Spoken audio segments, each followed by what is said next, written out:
Chuffy Chuffy 1 2, you should be able to hear me at least. You should be able to 1 2 check check. 1 2 check check. You should be able to hear me. Just check that. 1 2 check check. Chuffy Chuffy 1 2, you should be able to hear me. Yeah, okay, you can hear me. I am here at 2 minutes past 2. I said I was going to be here at 2 o'clock, 2 minutes past 2. Let me just get set up with the different... I haven't set up the stream, I just turned it on, I'm here. But let me just get set up with a few little bits and pieces. Let me get my camera on, let me get the windows open. Today we're doing The Bible Proves the Flat Earth. I don't think that. I'm not fruits. I don't think that. I don't think the Bible proves the flat earth. I'm not fruits, am I? I'm not fruits. Where's my A7S? Let's turn that on. 1 2 Chuffy 1 1 2 Chuffy 1 2. 1 2. Are we in sync with that? I think that's in sync. Let me just... Yeah, that's in sync. And because I've got all this prepared. Oh, 39% battery, you chuffer. I'll have to change the battery halfway through. I've got all this prepared, and then my sister just turned up, and my mum's just here, and everything's just happening when I'm supposed to be online. So I'm not as prepared as I was, which is it's one of those things. I should have been bang right, here we are, but instead I'm doing this now. So it will take me 2 minutes just to get the windows open. Right, that's that window, that's that window. I need my notes for this. I've got extensive notes for this. Let's find them. Notes. Let's turn off the backup camera. Open up the speed labs alert. Speed dial. That one. Okay, turn off the backup camera. Right. Move the browser around. I am about with you now then. I'm about with you. We've got a blinder today as well. We've got a blinder. We've got our favourite flat earther. This is Question the Narrative on There's No Place Like Home. On There's No Place Like Home. Thank you, YouTube. I'll just quit the F-Lux. I need to just jiggle some windows around a little bit because I can't see my own face. And that's an issue when you can't see your own face when you're streaming. Right, there's me, there's the monitor. There's you. You can hear me. I'm going to do this just in case we go out of sync.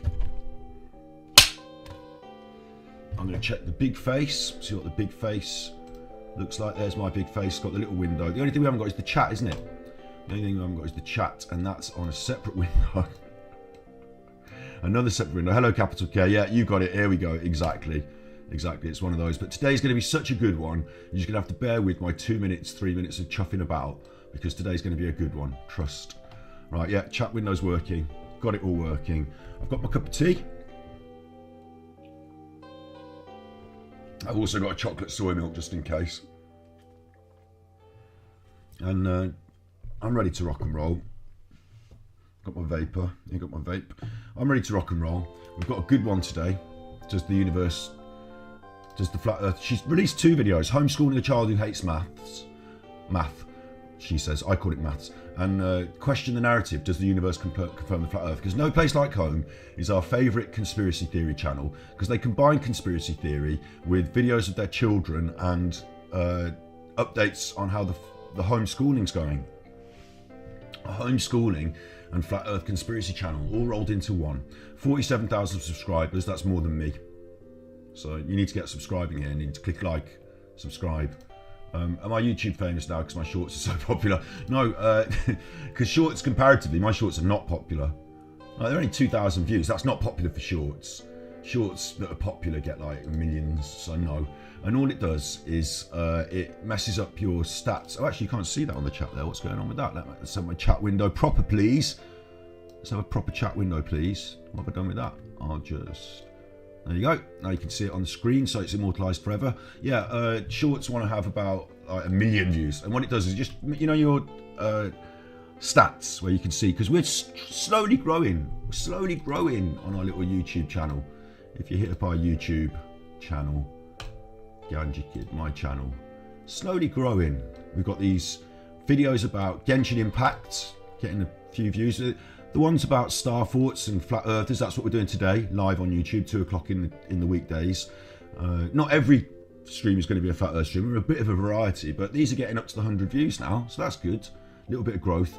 But if I look at my stats, I can't see that anymore because the 4 shorts that I did this week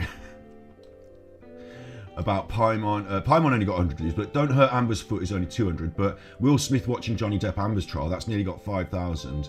The Genshin Impact fail, 2,000. That's just blown the graph of my analytics completely out. It's just got this weird spike. They need to put the shorts on a different analytics, really. So all it's done is it's ruined my ability to accurately measure the growth of the channel. That's all it's done. Probably brought in about 9 subs. Today, does the Bible prove flat earth? Should we get into it, right? I have got a huge amount of, I'm going to need a couple more open windows. So I've got a huge amount of research. What we're going to do is we're going to watch the video. Is HelloFresh worth the price? I already looked at it so I wouldn't have to have an advert. This is like the 3rd time I've looked at this video. How dare you still show me an advert? Make it the full screen. Why not have the full screen, eh? Why not? Why not have the full screen? That's my big face. It's only little on the big face, but on the web browser, why not have the full screen, eh? Why not have the full screen? Why not treat yourself? Why not treat yourself to the full screen web browsing experience? Well, because I'm a streamer, so I've got to have my face on and all this other stuff. I'll just move it about a little bit like that. What do you want, the sky on top or the sea underneath? You can have the sea underneath. Are you ready to rock and roll? This is going to be absolutely mind-blowing. This is going to be wild. The universe confirms the Bible. I think they mean, does the Bible confirm the universe? She's going to tell us what she thinks. She's taking it from other sources for once. Not proper research science sources, just this one's called Answers in Genesis. What is science? I mean, what is science when you think about it? What is science when you think about it? What is it really? Well, we're going to find out. I've got some different websites. I've already lost my notes window now. That's already gone. Shall I read the thing out? Because I wrote a script. And I don't know how well the script goes, so I'll show you what my script says, and then we'll show her video. So I need to do her face for this script, because I am going to be mean directly about her. Not really that mean. Just sort of mean. So I like to have a face on. There it is. Look, there's a face. A lot of headroom. Should have brought the camera up down a bit, so you could. Well, if you can't frame yourself properly, that's all right. You can probably do a good job on teaching maths. That's Shelley. Our favourite homeschooler has released a new flat earth video. Shelley's a YouTuber whose channel is a biblical conspiracy versus homeschool combo platter. This lady homeschools her 3 kids, and I feel sorry for them. Shelley has to do everything. She's everything from the headmaster to the dinner lady, although she seems qualified for just one of those jobs. Which Bible study... Oh, I was rolling and I screwed it up. Although she only seems qualified for one of those jobs. With Bible study in the mornings and free learning for the rest of the day, Shelley's got her work cut out. As well as teaching her children from home, after the school day, I assume her busy homekeeping schedule kicks in. And despite all the washing, cleaning and cooking that kids require, Shelley still finds free time to pump out garbage media into the public space like a committed card-carrying fruit salad. See, that's my little script. And I think you'll notice in that little script, I wrote here that I assume her busy homekeeping schedule kicks in, despite all the washing, cleaning and cooking that kids require. And I know grammatically that means that cooking the kids. Do you mean cooking the kids? Cooking the kids, yeah I do. They require 180 degrees at gas mark 7 for 5 hours. 10 hours, make sure you get all those organs fully done. I'm assuming a lot of research into flat earth, Tartaria and the Great Reset is required to make videos with quality, verifiable evidences. A lot of time spent writing, working on arguments and structure. She manages this while also finding the time to develop effective homeschooling skills, learn the syllabus and write lesson plans, goal set and perform evaluations and assessments. Superwoman. Teachers work hard, moms work hard, YouTubers work even harder, so don't we? Don't we, eh? Teachers work hard, moms work hard, but YouTubers work even harder. She's all three. I don't work that hard. You're going, right, fine. I told you it was going to be good and you decided you're going to go. That's fine. You go, Kelvin. You're fine. You're fine. You go, capital Kelvin. I was looking into the Kelvin. I think Kelvin is actually a better temperature system than the others after we discussed it the other day. But no, that's for another time. That's for another time, fine. No, no worries. I understand. We've all got lives to lead. That's why YouTube saves these things and you can watch it later. That's not a problem. Just like Shelley's videos, and she watches them. She has them viewed a lot more than me, so it's time for everyone to start jumping on my bandwagon. Look, anyway, us YouTubers, we don't work that hard, no. You can see I've only written a little bit of a script and... I've only written a little script and some bits and pieces. Only a little script and some bits and pieces. Only a little bit. A little bit more than she's done. A little bit more than she's done. Right. Question the narrative. Are you ready? 10 hours of this, listening to this SimCity thing over and over again since yesterday. It's too much for me now. Let's switch that out to some PlayStation 2 music to relax and chill to. And let's question the narrative. I always think you should question the narrative, but the person whose narrative maybe we should be questioning is hers. And that's what I'm going to do today. You ready? Let's go. Let me just pause for a second to just point out that was only 11 minutes of chuff. 11 minutes 32, and we're into the start of the video. That's good for us. That's good for us. You know, you're supposed to turn it on and get straight into it. My mum's here, my sister's here, the other dog's here, everything's like, I was like, I'm going to be on the internet in a minute. I need to do the thumbnail. Leave me alone.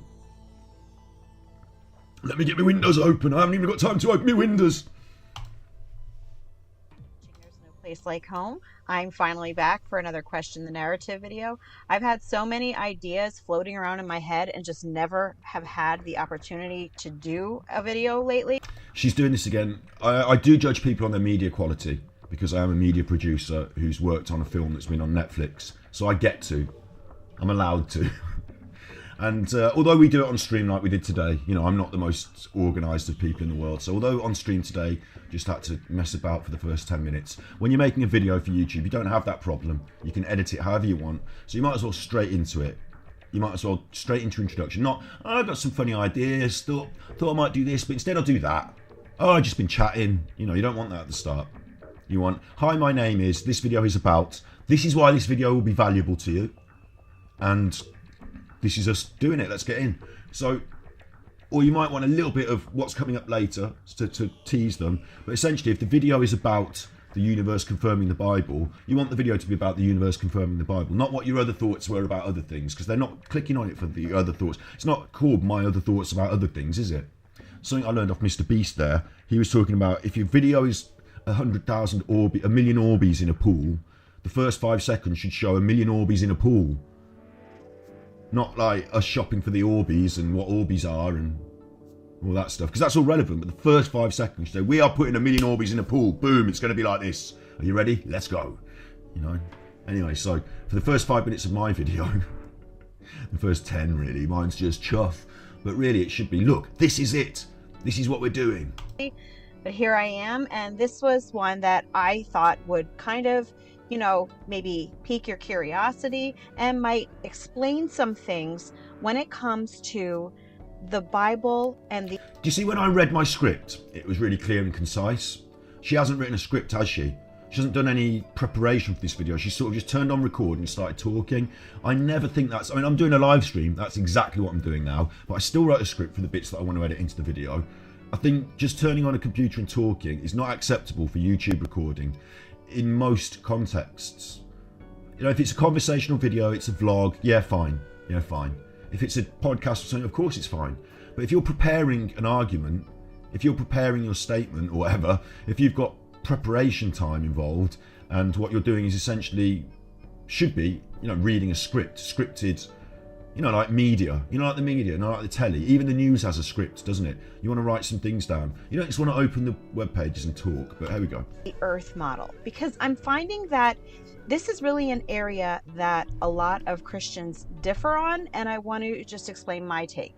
So first of all, I posted this picture on Instagram the other day, and I got quite a bit of feedback on it. She got quite a bit of feedback on this picture that she posted on Instagram the other day. How did Hollywood know what the Earth looked like before NASA? How did Hollywood know what the Earth looked like before NASA? A 1927 globe image before NASA's in 1972, a universal picture. Well, they developed globes before NASA, didn't they? I mean, I didn't realise I was going to pick this one out because I've got a script and it doesn't involve this. It's about other stuff. But since you put this up at the start, which is something random, isn't it? Random conjecture now. Do you remember we're supposed to be looking at... Hello, Shelley. Do you remember we're supposed to be looking at... Does the universe confirm the Bible? Now we're looking at how did they know the Earth was round... Sorry, a globe before NASA, assuming NASA exists. So I just want to put early globes... Because what they were doing is they were making maps and then they were mapping onto globes. So the early globes made in 1492, a map maker, a navigator and a merchant, a cartographer teamed up with a painter and made the Nuremberg terrestrial globe. There you go. So in the 1400s they were doing this. So we've been doing it for a long time. We're making globes for a long time. When I say a long time, I mean, well, it's difficult to categorically state. These are little pocket globes. These are quite cute little pocket globes. Saw these on the Antiques Roadshow, little balls that you keep in your pocket. Cute, aren't they? Pocket globes. So they've been making globes for some 800 years. So that's how they did that. That's the answer to your strange question. How did Hollywood know what the Earth looked like before NASA? Well, science, using shadows, using pendulums, they were able to work out the rotations and tilts of the Earth, and that gave them an idea that it was a globe around a circle. They used navigation, mapping, measurements. They got all this stuff down. They mapped it onto the globe. Oh, it works. Oh, it works. That's good. So yeah, that's how. And it's just questioning how Hollywood would know what the Earth looks like perfectly. You know, notice it looks exactly like a NASA model of the Earth. Well, she said perfectly, but you don't know that's perfect because all you can see is a very difficult, like it's a small, it's one angle just of the Americas. It's all blue on blue. It's small and it's pixelated. So you don't know that that's a perfect replica. It could be well out. Earth, a NASA quote photo of the Earth, yet they somehow were able to do it in 1927. And that was just what I was asking, was how did they do that? And someone recommended that I check out Answers in Genesis and what they have to say about astronomy and the universe.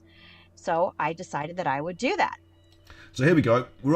We've started, this is the path that our favourite homeschooler, Shelley, who, let's be fair, might be doing the wrong thing by her kids. If these are her ideas and this is her process and then she's homeschooling her kids, let's be fair, that's fair. I'm not trying to be mean, but she said what she did, she's gone on Instagram, she's posted a weird picture with a bit of weird question. I can answer the question for her, but somebody else with a different answer, not the proper answer, somebody with a weird idea said, oh, why don't you look at this website? She's straight into that. Let's look at the website. Go down that rabbit hole straight away.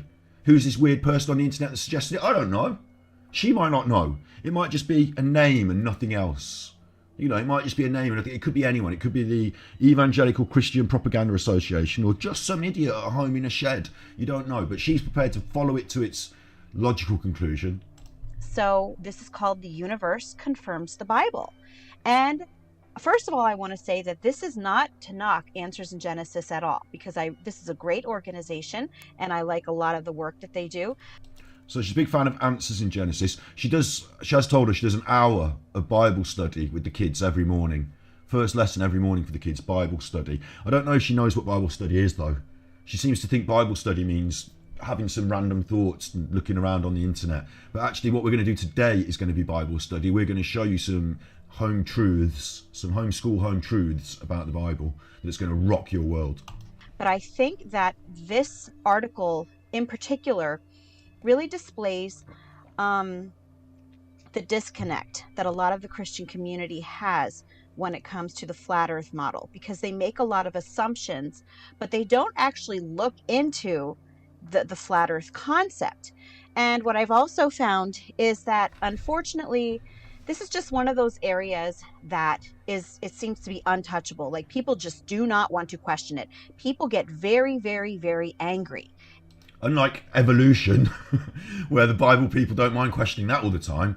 I don't know what she means by that. I don't know who is not allowed to question what, and people get angry. I don't know which people get angry. You know, a lot of conjecture there. A lot of conjecture. If you question the shape of the earth, even Christians. And so the problem that I have with this in particular, is that they seem to have taken the scientific model of the earth and they have fit it into the Bible, instead of taking what the Bible says and creating a model from that and trusting that that's what the earth is because God said that it was. Right, well, that would be mental, wouldn't it? That would be full off with Reverend Gave. Oh, I should be Reverend Kipper, shouldn't I? Reverend Kipper. Oh man, I'm going to quickly tell you what she said is full mental, and then I'm going to come back to your comment because I think it's a good comment. Hang on. She said that you're going to take what it says in the Bible and assume that it's the truth, scientifically or otherwise, because God said it. Well, she's full missed the point. How can you study the Bible and not know that God did not say it? The only things God says in the Bible, off the top of my head, are, thou shalt not kill, thou shalt not steal, thou shalt not covet thy neighbour's ox. And those things were written down on stone and repeated by Moses. Objection, hearsay. Sorry? Those things were written down on stone tablets and told to the Israelites by Moses. Objection, hearsay. Have you been watching Johnny Depp?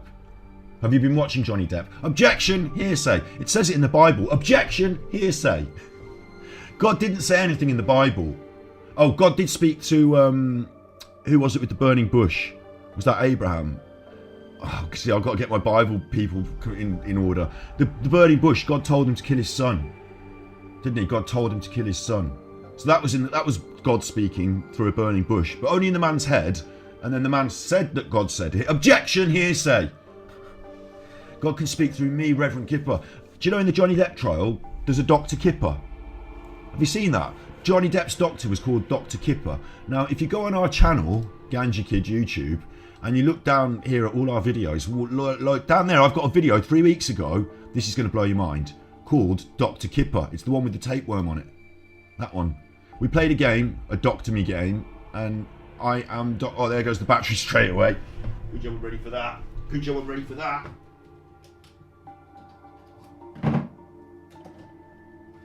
I am actually ready for it. I've got the other battery lined up. It's in. It's going to be zoomed in just 1 second. I'll bang the table. That'll really help everything to work. Give the table a good smack. Come on now, remote. Let's go.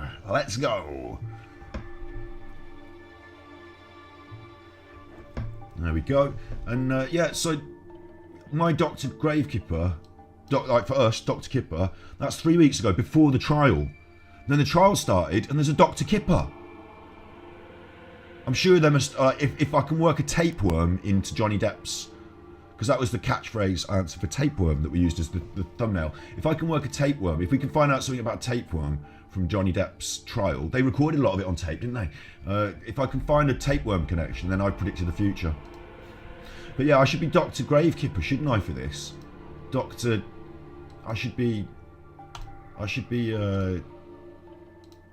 that's what I should be, isn't it? I should be Reverend Kipper. They'd all trust me then anyway. So she said that God says things in the Bible. We know that God doesn't say anything in the Bible.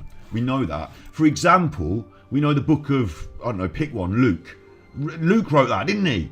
You know, like in the modern Bible, the Jesus bit, we know that God didn't say anything in that. None of it. Because that's all letters to the Romans, letters to this. It's all John and Paul and those people writing letters. That's what that is. The previous Bible, the Jewish Bible, the Torah, the Old Testament, that's been going for hundreds of thousands of years before Christ. Tens of thousands of years before Christ. It's the Israelites. Wake up in the morning wanting some bread, sir. What do I get to spread on my toast? Oh, the Israelites. You know, it's them, isn't it? So Moses and all them. And God said a few things. He did. But he said it to Solomon. He said it to Moses. He said it to David. He didn't say it in the Bible. He didn't hand the Bible down from the heavens. The only thing he did hand down from the heavens, the Ten Commandments. Objection, hearsay. So what's she got that in her head for? How dare she suggest that God speaks through the Bible? That's ridiculous. We know he doesn't. Even if you're a Christian, even if you're a full-on God squad, God bothering, Bible bashing, hacking, cross hacker, even if you're one of them, a crossfitter, then you know that God didn't speak through the Bible. You know it's humans that have interpreted their ideas, and then it's the Jews who have gone out and been this like culture and gathered up. They didn't have one Bible, one book. They had lots of scrolls. Everything was on scrolls, and so they gathered up all the scrolls they like. Oh, I like that one about Moses. So I don't like that one that Enoch wrote. Let's get rid of that. You know, they gathered up the ones they like, and then they put them together in a big like box of scrolls. And then eventually people started writing them down into books. And then eventually someone tried to translate that book into another language. And then eventually it goes on like that until today's Bible, which is just a load of shit, because it's not what it says in those original scrolls.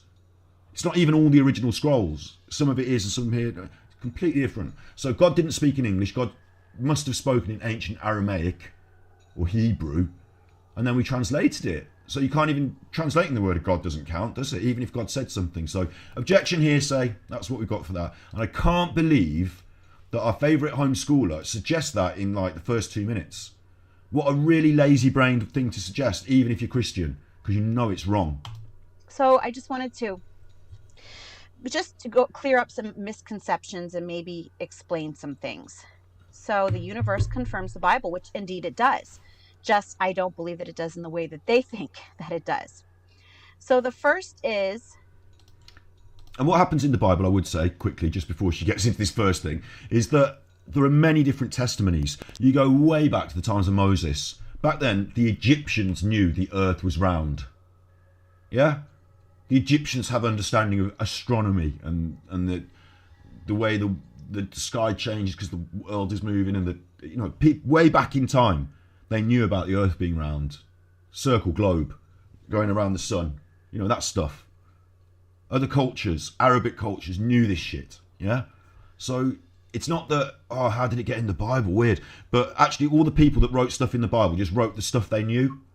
And if it turned out to be well rubbish, later on they took it out.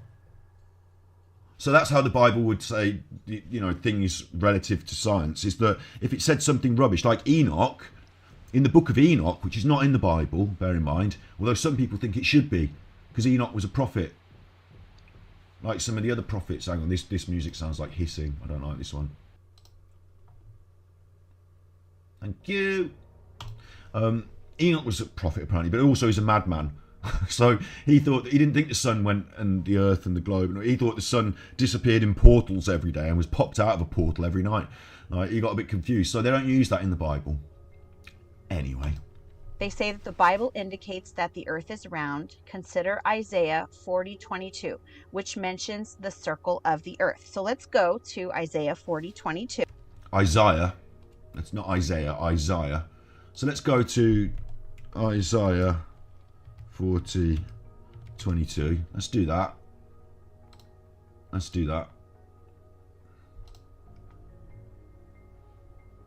what you'll find... Should I accept cookies from God? Should I accept cookies from God? No thanks. What you'll find when you look at Isaiah 40:22, immediately look, I'm just looking at it on the internet, Bible Hub, I'm not cheating you. You'll find, look, verse. There's the New International Version, there's the New Living Translation, there's the English Standard Version and the Berean Study Bible, there's the King James Bible, the New King James Version, the American Standard Version, there's the Nasab, the Amplified, the Christian Standard, the Holman Standard, the American Standard, the Aramaic Bible in plain English, the Breton Septuagint translation, the Contemporary English Version, the Douay Rheims, that's the French one, the Good News translation, the International Standard Version. And just taking random, like the Rheims Bible says, it's he that sitteth upon the globe of the earth. That one says globe. But when you go to this top one, the New International, he sits enthroned above the circle of the earth. Those words are all different.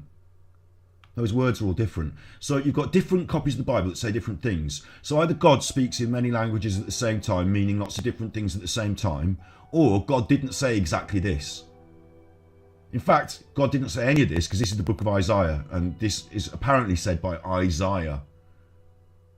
But if you go down these different versions, God said different things. He said circle here, he said circle here, he says vault here. It's he who sits above the vault of the earth. Vault's very different from circle, is very different from globe, is very different from... So we've got lots of different translations. Lots of different translations of Isaiah. That's what we've got. I'd like to quickly point out who is Isaiah before we get any further than this. I think it's important, you know. Oh, no, don't do this. Right. Safari, quit Safari. What's happened is when I click a link in my notes, it automatically opens Safari, and I don't want it to do that. I'm working in Firefox today, thank you very much. Not DuckDuckGo like the dark web pedos, but Safari. Right, so let's go. There we are. Who wrote the book of Isaiah? I should be working in, not Safari, sorry, Firefox. I should be searching in, the thing I should be using is Ecosia, because it plants trees. Look, who wrote the book of Isaiah? And what I want to tell you about is a time, right? The book opens up, a prophet of the southern kingdom has been called by God to share his message in 740 BC. That's 700 years before Christ. There was a great king, King Uzziah. We're talking about the time of the Jews. We're talking about the Israelites. You know, they're doing their thing in the times before Jesus. We're talking after Moses. They've had the great kings. And they're in a rocky period because the great king has died. And his son, who's coming to claim the throne, is not such a good king. He's not known as a big, solid chuffer. Known as a bit of a worry. They're a bit worried about it. There's a political situation involved. Struggle for power. Uzziah knew he was dying because he had leprosy. His son, Jotham, is going to ascend to the throne of Judah, is going to ascend to the throne of Judah, and he's weak. So they're worried. And in this context, through this political context, it's almost as if a miracle happens. And if it did this today, if a miracle happened today and a prophet came forward and said Boris Johnson's well good, what are you going to think? But back in those days, a prophet came forward, Isaiah, and he said, don't worry, things are going to be all right, for number one. But what his main message was, Isaiah, and I'm paraphrasing now, I've done the research, here's the website, this is alabaster.com, alabastercode.com. It's a book about history and artifacts and things like that. Sorry, a book. It's a website, about God, history, understanding. They're into God, they're a Christian thing. Right? I'm not quoting from someone who's anti-religion. I'm using their words against them.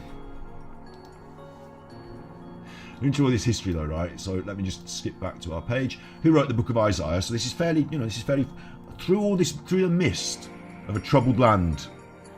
Judah, the king is dying, the new king is rubbish. Here comes Isaiah. I've got the words from God. Oh, that's handy. That's handy, Isaiah, because people have started to go off the way. They're starting to, people are starting to question things. Well, I've got the word of God. And the word of God is, you're not doing it right. Isaiah was very cross. He was like, you're not working the system right. God's cross with you. You need to be better Jews. You need to be better. You need to do better. If anything's going bad for you, if the king's poorly, that's your fault for not doing enough praying, you fucker. That's your fault for not being a good enough Jew. That's what he was all about, Isaiah. That's what he was all about. Until, and this is what gets weird. Look, Proto-Isaiah, that's what Proto-Isaiah, written between the 8th century, prior to the Assyrian invasion, well before the Babylonian exile and captivity, Proto-Isaiah, yeah? The reason you know this first one is written by Proto-Isaiah is because he talks about those things. There's a historical context. He talks about the stuff, right? So you say, oh, that's happened because he says that's when it's happening, right? And he's very cross. You're not being good enough Jews. Then you get Deutero-Isaiah. Who's Deutero-Isaiah? Who's Deutero-Isaiah? The book of Isaiah is not one book. It's not one scroll. Even the Bible people confirm this. What they think is that because the second half of the book changes, it talks about a time when the Great Temple is already built. The first bit's talking about potentially building a great temple. The second one talks about it already. It talks about the city of Jerusalem already having been destroyed and the people living in captivity. It talks about condemnation and coming judgment. Sorry, Proto Isaiah talks about condemnation and judgment. Like I said, you've not been good enough Jews. But Trito Isaiah talks about restoration and a promised Messiah.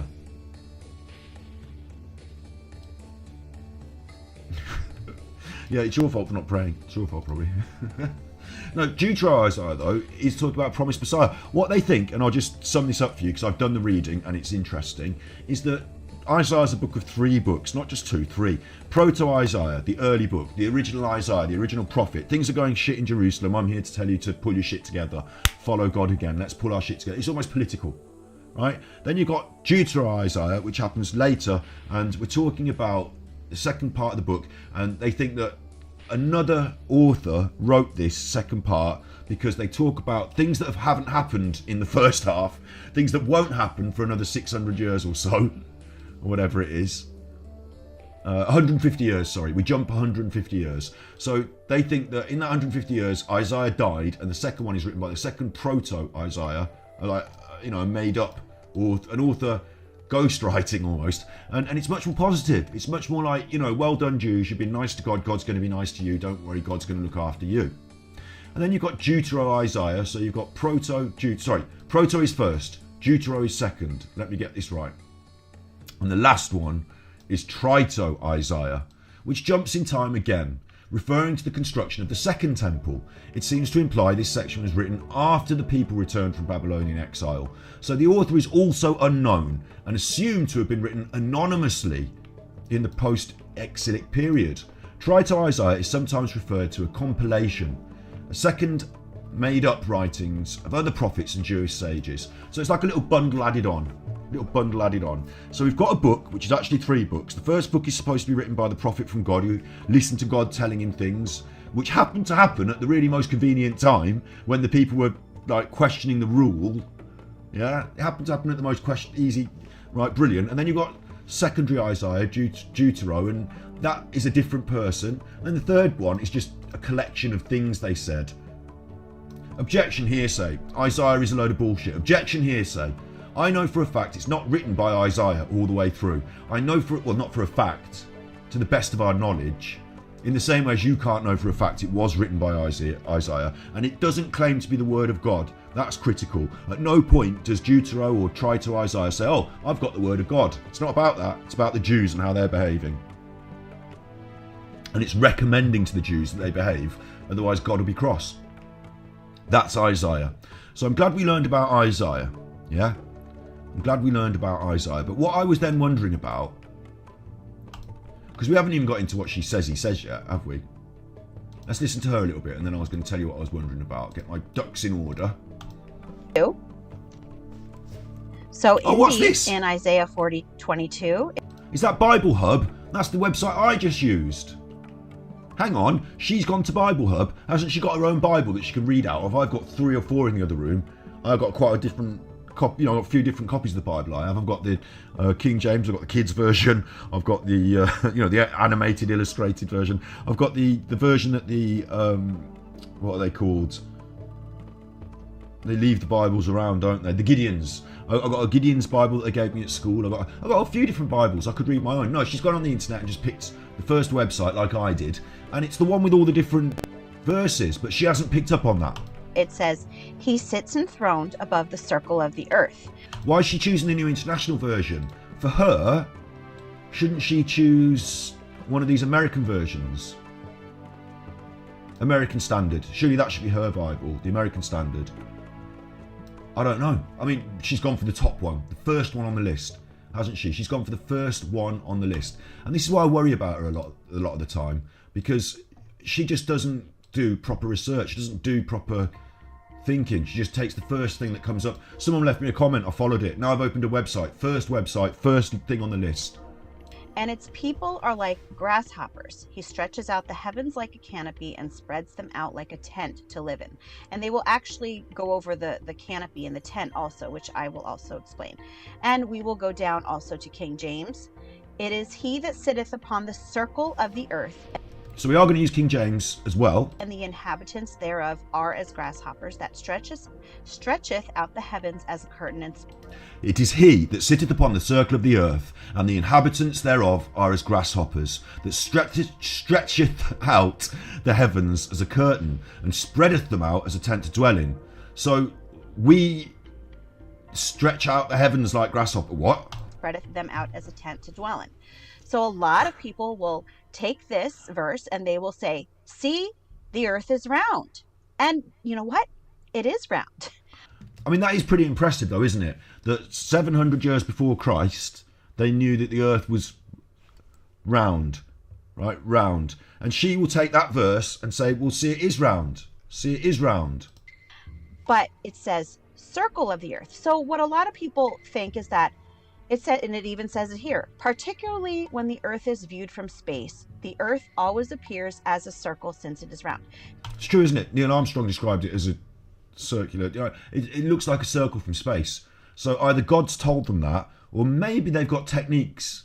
You know, maybe if you look into ancient Egypt, you know, maybe they've got techniques into how to work out the shape and size. Maybe they've got a bit of science behind them. I'm just going to quickly, I didn't do this in the research because I've got another website.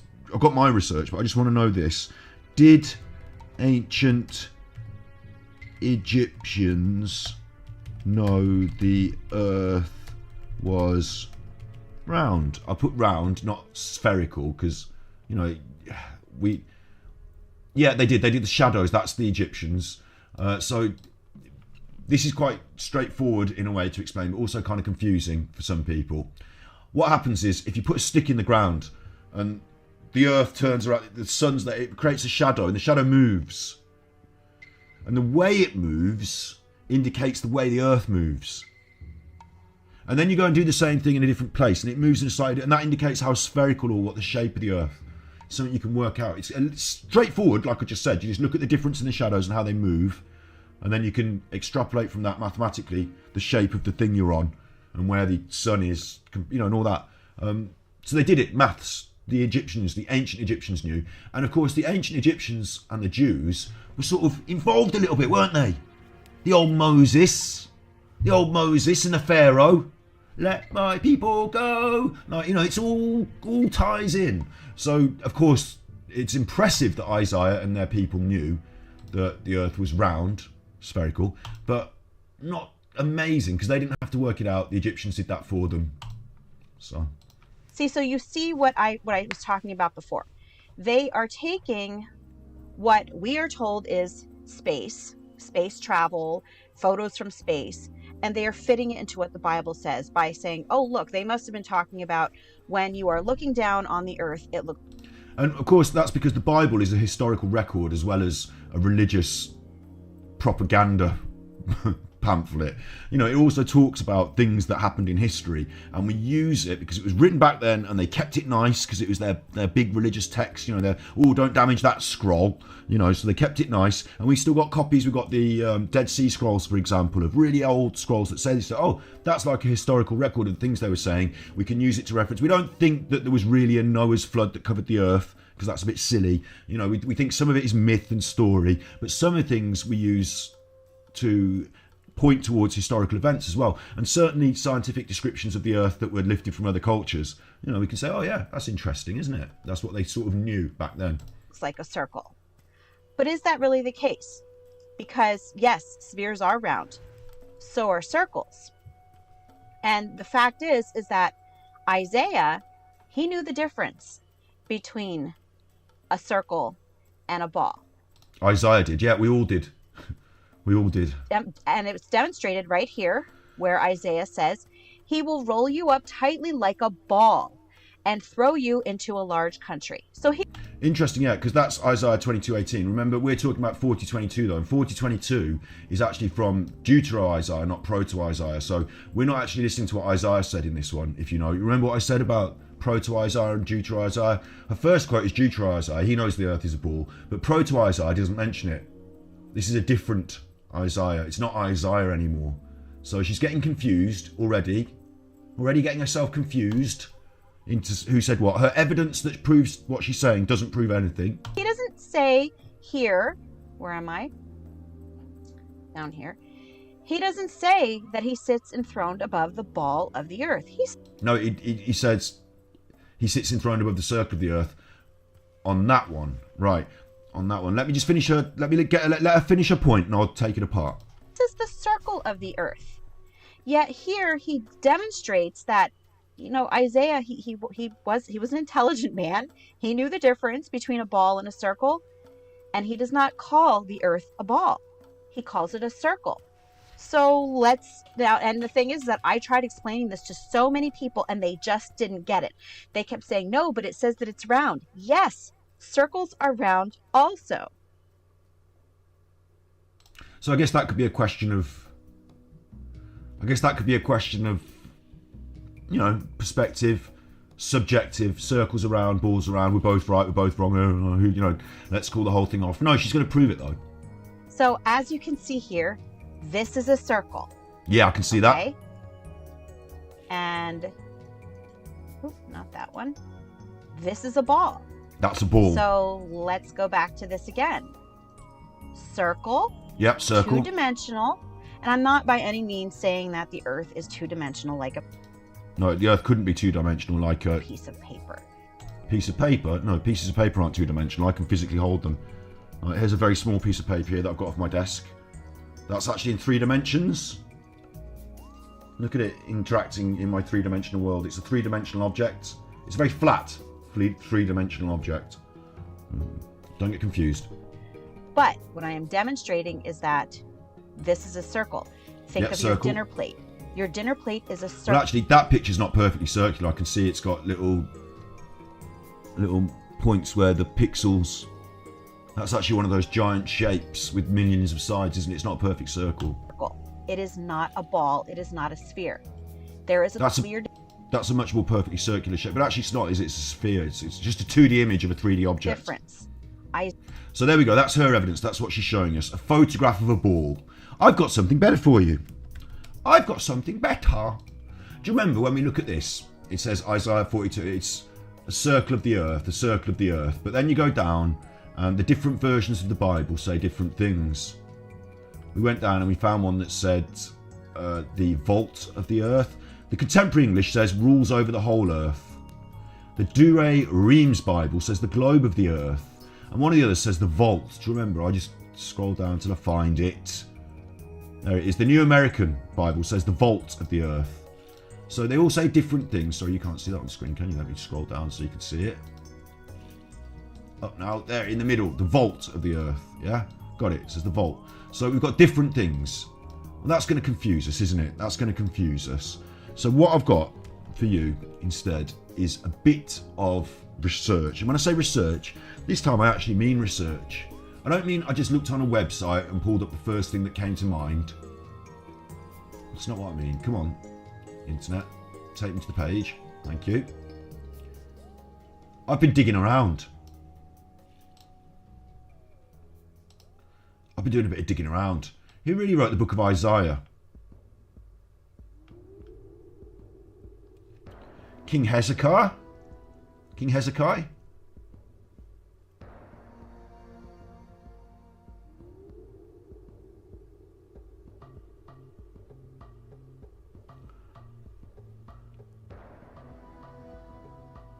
This is proof that it was written by these different people.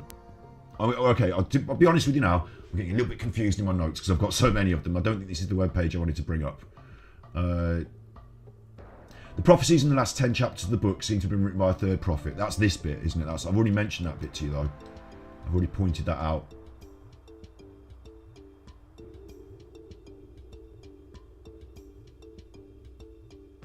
But I did want to point out here that the so-called Dead Sea Scrolls had manuscripts of Isaiah written in the 1st century BCE. And this is why I pointed this one out. This is why I've got this. I've remembered now.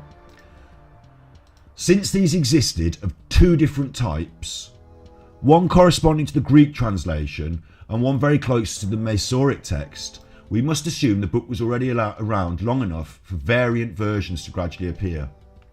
So what they're saying in this article here, with evidence, the Dead Sea Scrolls fragments, is that the book was written later during the Babylonian exile and the Second Temple period by anonymous prophets and scribes, and by the 2nd century before Christ, at the latest, it's been changed into 2 different forms. So it gets difficult. It gets difficult to find out who wrote that, doesn't it? But that's facts. That's facts. God didn't write it. God didn't write it. I'm going to keep going my little note pages until I find the one I want now, because I did quite a bit. And every time I did it on my phone, so I've got to reject all these along the way as well. Reject the cookies from God. Again, this is who wrote the Bible. This is about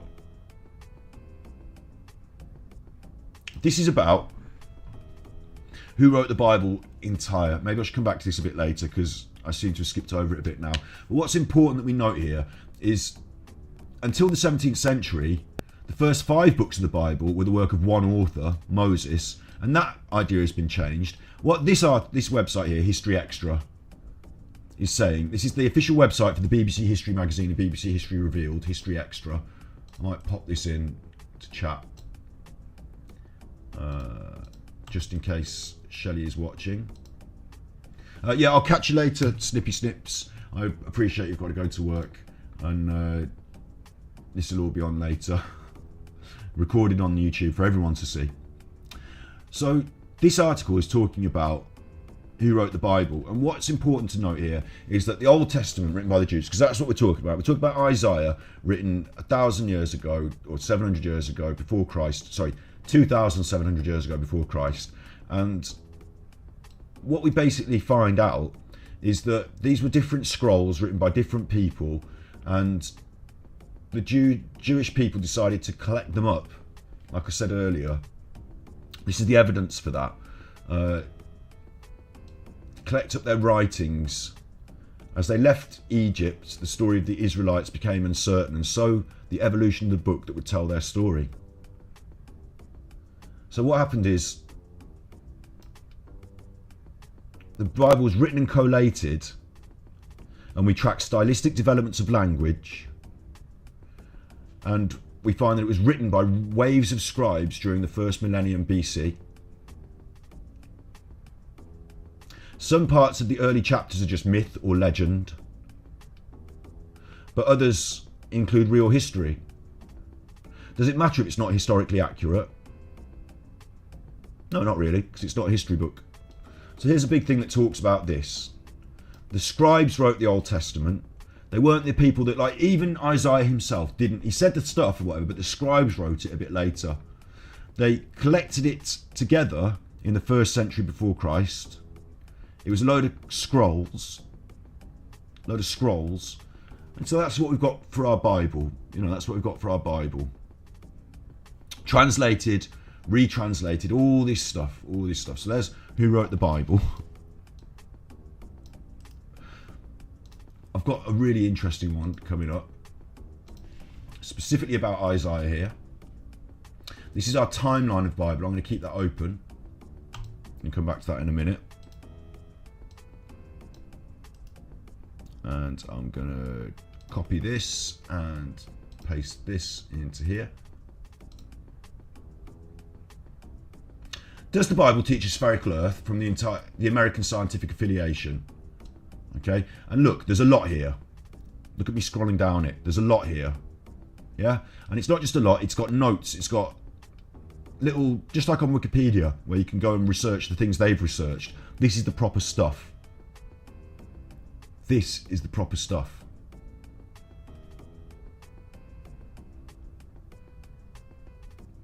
And what they say,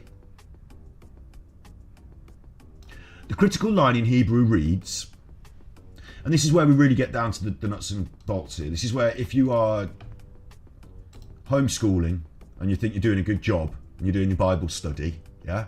If you're homeschooling and you think you're doing a good job and you're doing your Bible study, if you're not doing this,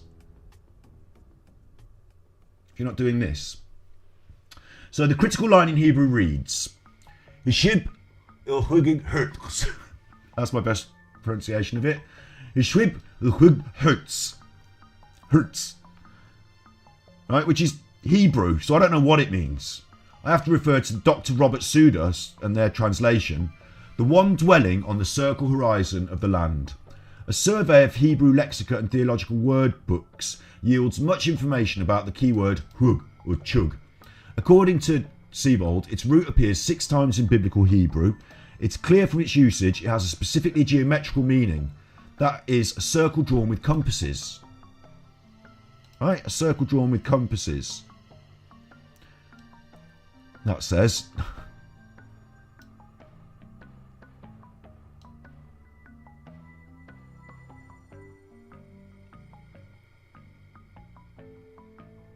When we come to English versions, both early and recent, we find chug interpreted in 2 different ways.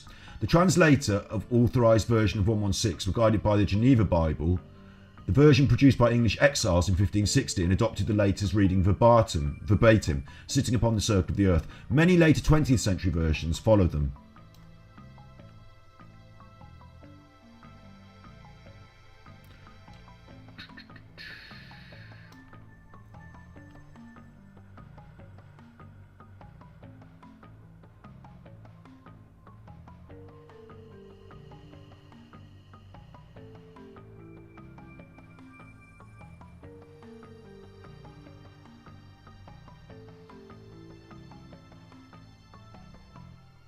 Getting a bit confused myself here because there's so much of this.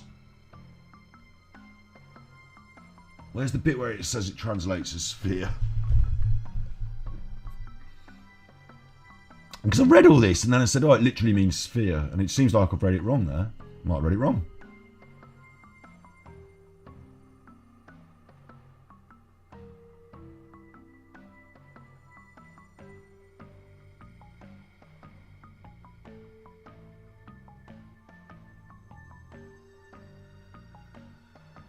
It's too much for me now. It's too much for me now. It gets too much for me. Maybe I got it wrong.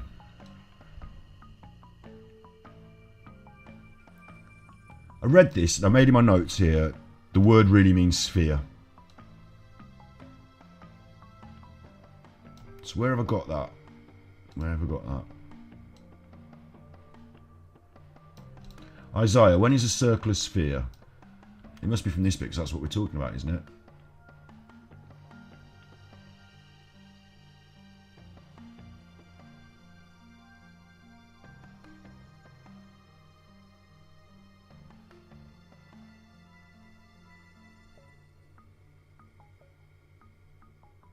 But he's saying it's not a sphere. It's almost like this has been changed overnight.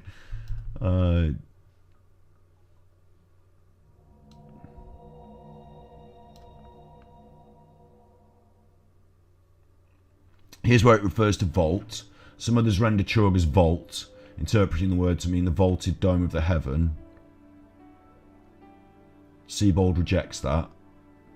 So there's argument about what the word means.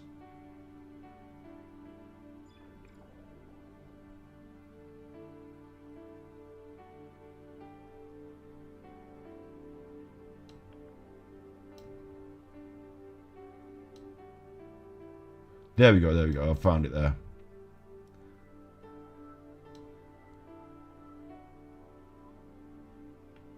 What they argue here is there's no warrant for Eastman, Sepharati and Morris to declare, contrary to plain sense, that chug literally means spherity. They've read the earth's spherity into the text and not out of it. So this guy's arguing against Eastman, Sepharati and Morris. So where does it say Eastman, Sepharati and Morris say that it's spherical? Because that's what I read and took it to mean. There's so much here.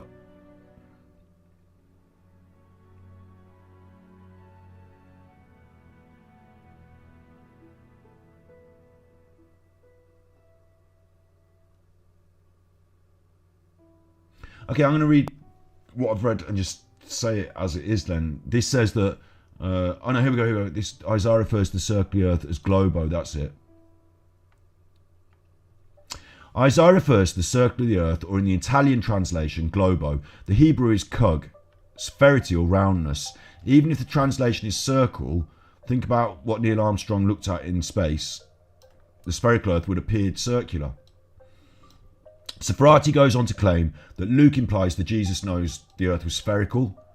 Nearly all Christian scholars The claim is also made by one of the most authoritative voices in the young earth creationist movement, H. Morris. Morris says that Cug means spherity. Both in earth and the deep are components. Both the earth and the deep are components of the great terrestrial sphere. He claims that Job teaches the earth is a sphere held by the force of gravity in space. So these are the main... This article is written to critique whether the Bible teaches a spherical earth. Robert Schneider suggests that it doesn't, in the same way as Shelley is suggesting it doesn't. She's saying, oh, they say circle and it could... circles aren't spheres. Circles aren't spheres. They knew what spheres are. But we've got Henry H. Morris and we've got Safarati claiming it says sphere. And we've got this person who's critiquing them, and this is why it's taken me so long to get these points together, because it's all over the... It's in here. But we've got the people who's critiquing them saying they are the authorities on this. But I don't agree with them. I think it means circles. So that's the conversation, even happening in American scientific affiliation. I don't know what they are. Don't know who they are. On this website, there's a conversation about it. And what they're saying is even the top minds can't agree. Some of them think one and some of them think the other. But it's possible that some of the top minds, 3 of them, Morris asserts Cug means spherity. My face is in the way. I apologise. Look, there it is. There. So I did this reading. It's hard to read through. It says both things. You can't draw one or the other. But what you can say is that some people, at least, top people, smart people who are worried about the translation of Hebrew, think it might mean spherity. Now we've got this Bible to try and... Now I want to show you this. Because I'm now getting into the nuts and bolts, the finalities of my point. This is a timeline of Bible translation history. And this gets wild as well. This is going to blow your mind if you think the Bible is the Word of God. 1400 BC, before Christ, the Ten Commandments. That's the Word of God delivered to Moses. Objection, hearsay. 500 BC, the completion of the all-original Hebrew manuscripts, which make up the 39 books of the Old Testament. By 500 years before Jesus, because bear in mind, they've been going for thousands of years at this point, the Jews. Since the old, Egypt and the pharaohs and all that. They've collected together the manuscripts, the ancient Hebrew manuscripts, which some people think it says sphere. 2000 BC, they complete the Septuagint Greek manuscripts, so they translate it all into Greek. And they've got now Old Testament books and Apocrypha books. We don't talk about Apocrypha books anymore. By the 1st century AD, we've got it all in Greek. Right? And we've got the 27 books of the New Testament now. They've written all about Jesus. By 315 AD, 300 years after Jesus, we've got Athanasius, the Bishop of Alexandria, identifying the 27 books of the New Testament, which today are recognised as canon scripture. So they're picking them out there.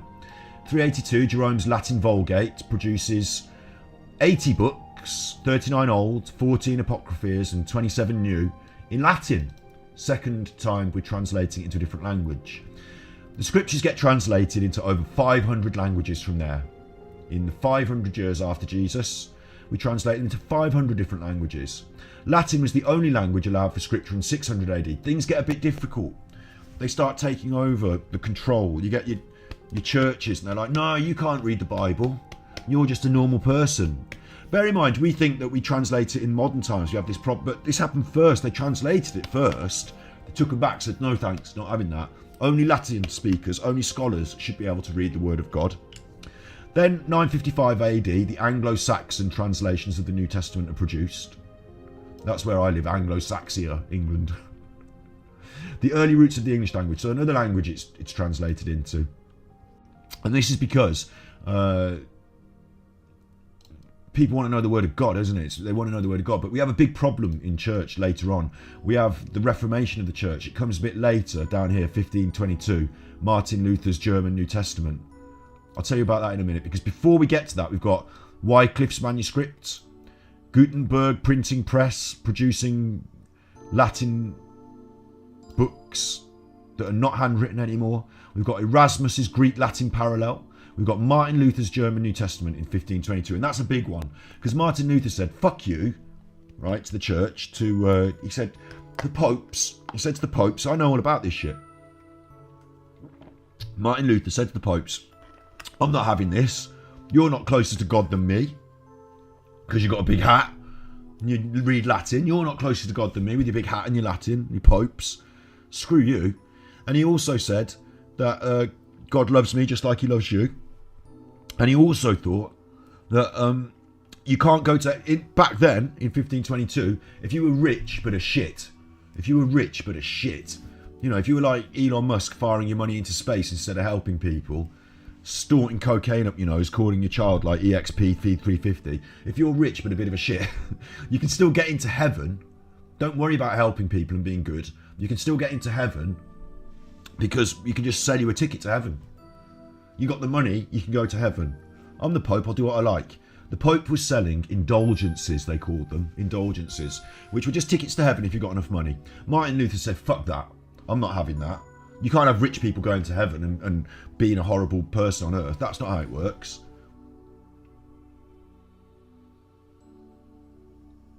It's not how it works. So Martin Luther fought against it. We had a new written testament. Now we can have the word of God in the language of the people, because God would have wanted his word to be heard by the people. Bear in mind, these are all human concepts that are going on. These are all human political struggles that are going on. God's got nothing to do with any of this.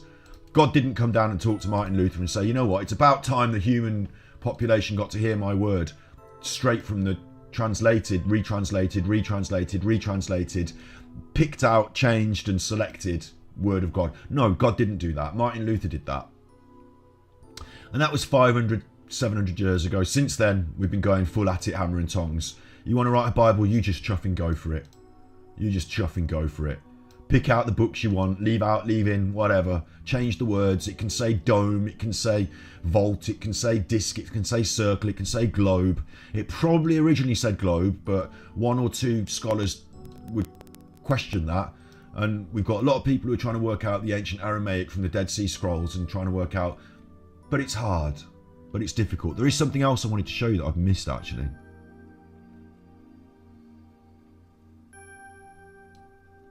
I've missed about the book of Isaiah. Something I wanted to prove and point out. I mean, I don't know if it is proof because it says it on one of these well-researched and written articles, but the book of Isaiah, also, there's one other important thing to note.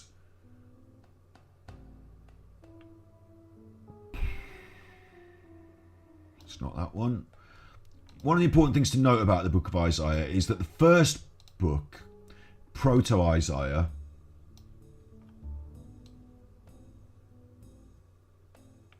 I'm just going to tell you this. It was in my investigation that I did earlier. I'm just going to tell it you, and you know, it is true, so you will verify it through your own investigation, I'm sure, if you want to. But the first book of Isaiah, the Trito Isaiah, is very beautiful poetry. It's very clever poetry. When I was doing my research, oh, my tummy again. When I was doing my research, I was finding descriptions of it as being like a tightly wound ball of string. So clever, tightly wound language. And that's another reason I think Trito Isaiah is different, because the language actually comes out different. It's not as clever. But when you use that clever poetic language, and this is true of the Quran as well, this is true of the Quran, it's very hard to directly translate and retranslate and eventually end up in English, because the words we use today are not like the words they used back then. We've got different words, we've got more words, our verbs are different, whatever. Ancient Aramaic was different, and so it's very difficult to translate and maintain that beautiful poem. I mean, imagine translating a song. This is a good way to think about it. Imagine I write a song, a nice song, and I translate it into Spanish. Suddenly all the words don't rhyme. Suddenly it doesn't fit to the music anymore. It's still the same lovely song, the lovely words I said, but now it's in Spanish. It doesn't work as well. You see what I'm saying? Some Spanish songs I can translate into English, and they sound lovely sentiment, but the words don't rhyme. You maybe change a few of the words to make them rhyme. You maybe change them to fit the verse. This is where Isaiah doesn't work properly in the translation, is the beautiful language of God, of Isaiah, of the original prophet, the beautiful language, someone clever wrote it, And then people who aren't that clever have to retranslate it. When you get to the Latin translations, there aren't the same words. And then you're translating that Latin into Anglo-Saxon, it gets confused. So nobody really knows and nobody can really say. And that's why I referenced the Quran. It's because the Quran was given to Muhammad, peace be upon him, in Arabic, and it has stayed the same all these years. Whereas the Bible was given to hundreds of different people, maybe by God and maybe not. And some of it was written by Paul, who doesn't even claim to have got it from God. Some of it was just written letters about Jesus. So I thought Jesus was pretty good. Here's a letter. I don't even claim to get it from God. Translated, retranslated, retranslated. It's just Chinese whispers. It's just got out of control, out of hand. You can't use it as evidence, verifiable evidence. Only in rough generalities. You know, it's talking about a flood. It's talking about a temple. Only then can you use it in general context to sort of prop up some of the ideas we know about history, but not direct. It would be silly. It would be ridiculous. Isaiah specifically, it would be ridiculous to use Trito Isaiah. See, now I'm using terms like Proto Isaiah, Trito Isaiah, Trito Isaiah, because I've done some Bible study. Using terms like, you know, like the Word of God for something that's written by for Deuteronomy, we know it wasn't even Isaiah, so it's not even the prophet that wrote it. So if you're into God and you're into your Scripture and you're into that, you'd say this is one where it doesn't matter if it says the circle of the earth, because this isn't even the word of the prophet. You know, this is the least valid thing to go off, isn't it? The least valid thing. Let's go back to question the narrative a little bit and see what she's got to say. Isaiah knew this. So when we go back to them saying that circle of the earth means that the earth is round, yes, it's round, but it doesn't necessarily mean ball. So next they go on to talk about Job 26:10, and it says that this verse teaches that God has inscribed a circle. So you'll see, I thought she was going to continue talking about Isaiah for a minute there, but no, she's finished with Isaiah because she's read what it says on a website out loud, and that's it. All the stuff I've just done, looking into the timeline of the Bible, looking into who wrote Isaiah, bringing up detailed copy, paste and go, bring up detailed arguments by Jewish scholars who have translated the ancient Aramaic. And this is the best thing about actually now I'm referring to this, I think it's quite good in a way, that the best thing about a scientific argument like this is that they point out both sides. They say it could mean circle. In fact, they make a good argument for it being circle, but that argument critiques the main authorities on the topic. So I'm going to go with the main authorities, even though it could. And look at the size of this thing. This is a proper document. And all of these things, when they're talking about what that word means, which I can't even pronounce, I can click that and it will take me to this. And this is number 50 on the meanings. Okay, that's a book that I can now look at and confirm that that's what it says. I can go even further. This has been researched. I'm not doing research by reading it.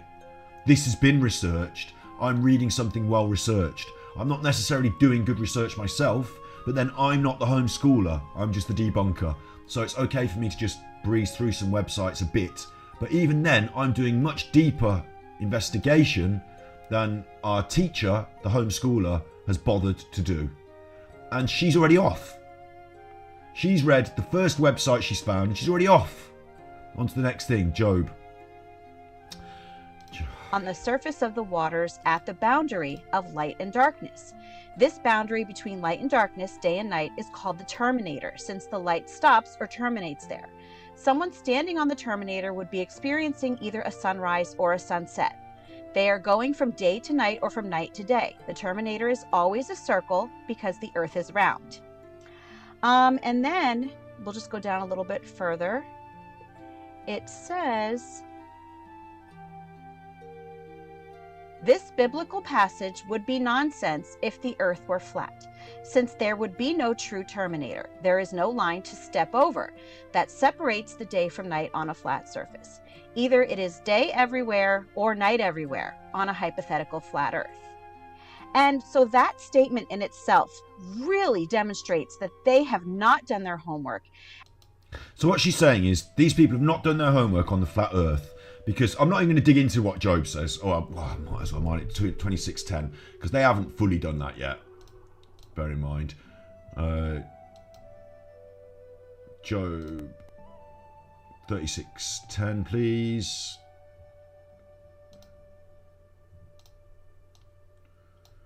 Am I tripping?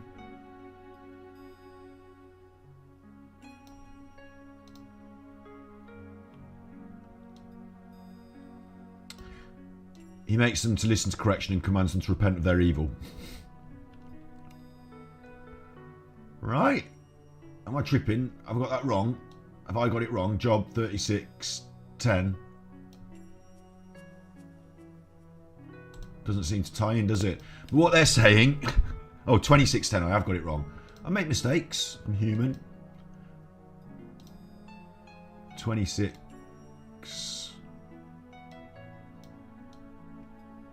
10. He marks out the horizon on the face of the waters for a boundary between light and darkness. So what they're saying is, I mean, that's obvious though, isn't it? If you live in the world, you can see that happening. You can see it happening. You don't have to have knowledge of the sphere, and you see it happening. But as we know, all these things are put together by the scholars, and been through all where the Bible's from now. Okay, so I'm not going to have to critique the authenticity of Job, but we know that's obvious, isn't it? The horizon, the darkness, the light. The way the sun, the sun comes up and goes down. You know that, yeah? You know that. That makes sense, doesn't it? And what they're saying is that there's a line across the earth, the Terminator, not Arnold Schwarzenegger, but the line between light and dark. Yeah? How that? And that line is curved because the ball and the sun and the... Yeah, got it. Understand it. Straightforward. The Terminator, the way the sun hits the earth, it's not in a straight line. It's called a Terminator. It's the horizon. Yeah, I got it. Okay, I got it. That makes sense to me. That makes sense. So... And they do not understand what the actual flat earth model looks like. Because what the flat earth model looks more like is this. What? The sun and moon... Well, the sun in particular is much closer. It is not 93 million miles away. It is much smaller, and it is moving above the earth. So why can't I see it? Like, even if it's dark here where I am, and it's bright over there, can't I just look over there and see it? Up in the sky over there. Do you know what I'm saying? This is really, like... I'm not going to spend time debunking the physics of this weird flat earth model. What's holding it up in the sky? How come we're not... Because they say that gravity doesn't exist, we're just moving up in space. Why don't we hit why don't we hit it? It's just strange, isn't it? It's very strange. I'm not going to spend a lot of time debunking this because I'm debunking this other thing, and now we're bringing this up. But I think you can spend time. I'm not a physicist. I know there's a lot of stuff been done about this. There's another reason I'm not going to spend a lot of time debunking it. I'll show you for why. This is important. Google Trends. If you've not seen this before on our stream, you're about to have your mind blown. Google Trends. What's the world searching? Flat Earth. Is the world searching for flat Earth? Well, it's pretty stable, isn't it? It's pretty stable here. I might have to just move my face a little bit so you can see the full line. Let me move my face and my browser just a little bit so you can see the full line all the way to the end. Stable. It's slightly going down, but that's only past 12 months. If you do like a bit of a longer look at the graph, you'll see that it wasn't really that interesting to anyone until about 2015, where it started to rise, and then it took a peak. It's peaked in 2018, and now it's on its way down. People are not as interested in the flat Earth. It got debunked. It was on the news. People think about flat Earth again. Ha! It was on the news. Do you remember a few years ago when it was in the news, where your favourite YouTuber did a video on it, following the trend, and your favourite TV show, like Chris Evans in the morning on the radio, or someone was talking about it. They had a debate on your favourite YouTube show because it was in the news. Like, it became a little trend, didn't it, that idiot people in the modern world are returning to the flat earth ideas, and now it's on its way down. Now it's not trending. It's on its way down. It's on its way down. And luckily, we've got Tartaria trending up. Tartaria trending up for them to jump on. Because all the people that are trying to confuse people with the flat earth, that are making a bit of a buck out of it, that are maybe making a buck out of it, that are having a laugh, making a buck, they're not making the bucks anymore. That's on its way down. It's not as popular anymore. Not as popular. So we're into new conspiracy theories now, into new ones.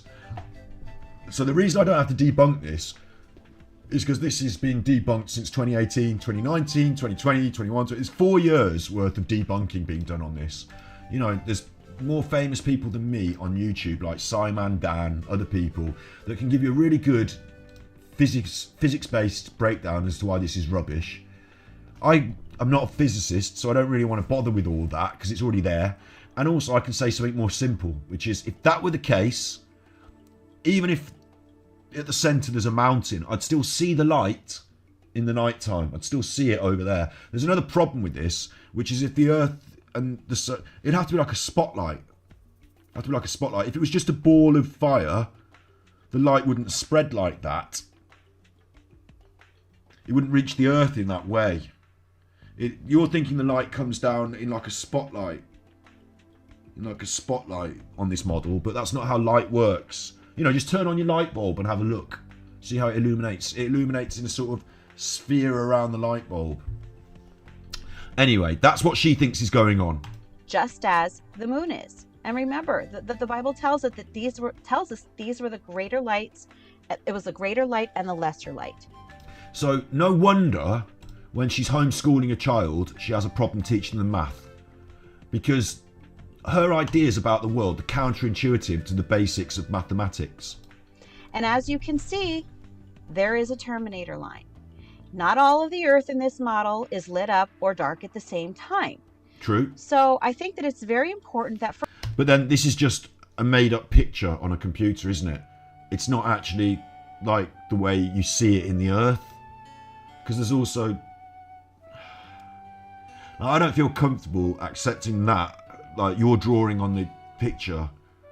I don't feel comfortable accepting that as scientific evidence, but, you know, for whatever. Integrity purposes, that when an educational website makes an article, they need to make sure that they have researched it and know what it is that they're talking about. Okay. So, but they're not trying to prove the Earth is flat. They're using their Bible readings to correlate with science. So they have done the research and they have proved what they're talking about. They're not talking about flat Earth. They're saying it's not flat. So they wouldn't need to study the flat Earth model in order to disprove it. You need to study the standard model and disprove that. You can't just say, here's another option. You need to actually disprove what we're... Do you see what I'm saying? Another one that a lot of people will use to try to say... Oh, look, an advert. Oh, have you seen this app? No, get it out my face, you rude and ignorant, holding it so close to my face without warning. There you go, straight into my advert. Yeah, look at me, in your face. That's what I thought would be a good idea for my... isn't it a good idea if I hold it right in their face, you rude, ignorant person? Stay away from me with anything you do in the future. And this person, Question the Narrative, Shelley, she's got multiple adverts in her video. Multiple adverts. So she's profiting from these weird ideas, isn't she? It's almost like she needs to fuck around making these videos instead of concentrating on learning things to teach her children, writing lesson plans, doing assessments. Instead of that, she's got time to do this. And that's because this gets loads of views and the marketing money comes in. The YouTube advert money comes in. Bit weird, isn't it? At least the globe Earth model is they will say that the Earth floats in space. And it says, because in Job 26:7, it says that the Earth, or it hangs the Earth on nothing.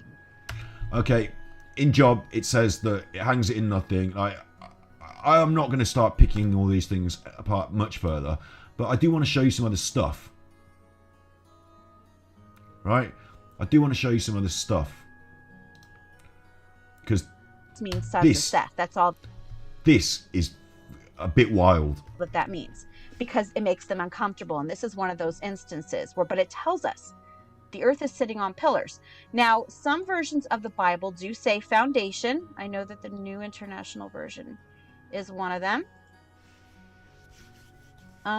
For the foundations of the earth are the Lord's. On them he has set the world. So now we're saying the earth is on foundations or pillars. Because the Bible says it, and it says different things, so we're going to go off both things and sort of whatever we think. Isn't it weird that she understands the Bible has been retranslated and there's different versions? That doesn't worry her. That doesn't flag in her mind that, it might not be the word of God. It certainly can't be if there's two different versions of it. They can't both be the word of God. It's never flagged in her mind that God didn't say this. Samuel apparently wrote some stuff about some other stuff. It's never flagged in her mind it's not the word of God. Objection, hearsay. It's never flagged in her mind. And there's different versions of it. She's using that as her evidence, not against her argument. What's going on in your head, Shelley? What's going on in your head? How confused are you? When you question the narrative, why don't you question that there's a question of the narrative being in... Foundations of the earth. So now, interestingly, there is an image by Logos Bible Software, and Logos Bible Software, they are not a Flat Earth website. So Logos Bible Software are not a Flat Earth website, no, because this is not the Flat Earth model. This is the Bible model, or, well. What they're suggesting here is you've got the earth, then you've got the great deep, this entire sphere, because they're suggesting it's a sphere, right? Not a circle looked at from the side. They're suggesting it's a sphere. You've got the earth is flat in the middle. It goes down into the great deep, and that great deep extends up and above the sky. There's water above the sky. In the sky, there's the moon and stars, the clouds and the sun. So above us, there's a roof above the sky. So after the stars, there's a wall, essentially like a solid thing. It's got doors in it. So when Elon Musk fires his rockets up into space, they're not going through that door into the water beyond. They're just going up into the sky. The sun obviously doesn't rotate around the earth. It just moves around in the sky. The moon and all that, they don't rotate. You can't go underneath and round the earth. That's just underwater. Like, there's the foundations on the edges, there's the roof, and then there's the water above the roof. Now, you might believe that.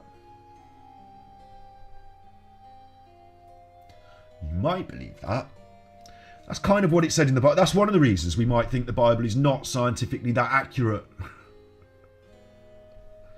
You might believe that. Okay, they are just a Bible website. That's what they are. It's just Bible software. But they have actually taken how the earth is described in the Bible, and they have created this model.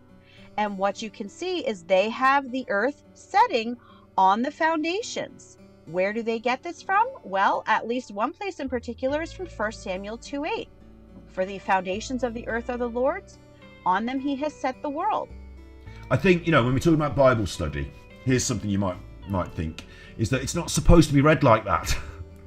I think, and I might be wrong, but you might teach this to children, to people in Bible study class. You might say, well, what's the Bible talking about here? And you might read into it and say, the foundation of the earths are the Lord's. On them he has set the world. What are the foundations of the earth? Well, they could be things like love, honesty. There could be things like physics, like the foundations on which we build our world. Could be things like physics, couldn't they? They don't have to be physical foundations. Like the foundation of my education is primary school knowledge, the maths, the chemistry, the biology, the English, those things that I learned in primary school, in my first schooling, the early schooling I did, with wonderful teachers. I had wonderful teachers. They gave me that foundation that I was then able to take on into the next levels and build on. That foundation of knowledge. A foundation of knowledge taught to me by the best teachers. I didn't just have a dinner lady to cook me dinner. My mum took me to school, cleaned my clothes, did all that. She didn't have to worry about what they were teaching me at school so much because the headmaster had been to university. The teachers had been to university. They'd spent months years learning about different teaching methods and ideas. They had training days every now and then. We had a collection. I had 3 different teachers in my primary school. They didn't have to be an expert on all the things. So that foundation, that group of people that were able to teach me, that group of people gave me a really good foundation. You know, I'm glad that I didn't get failed when I was a kid. I didn't fail. I wasn't failed by the adults around me. I'm glad for that. And so in their model, Logos Bible Software has taken the earth and has it sitting on foundations. So that is another theory debunked, so to speak. Debunked. Okay. So next they talk about the expansion of the universe. I don't know what she meant though when she said that's another theory debunked. Does she mean that their theories are being debunked and that's not how the world looks? Because that's what it described in the Bible. So now you have to decide if you're going to go with what you think is the word of God or what fits your alternative idea. And I wonder which one you teach the children. The Bible indicates in several places that the universe has been stretched out or expanded.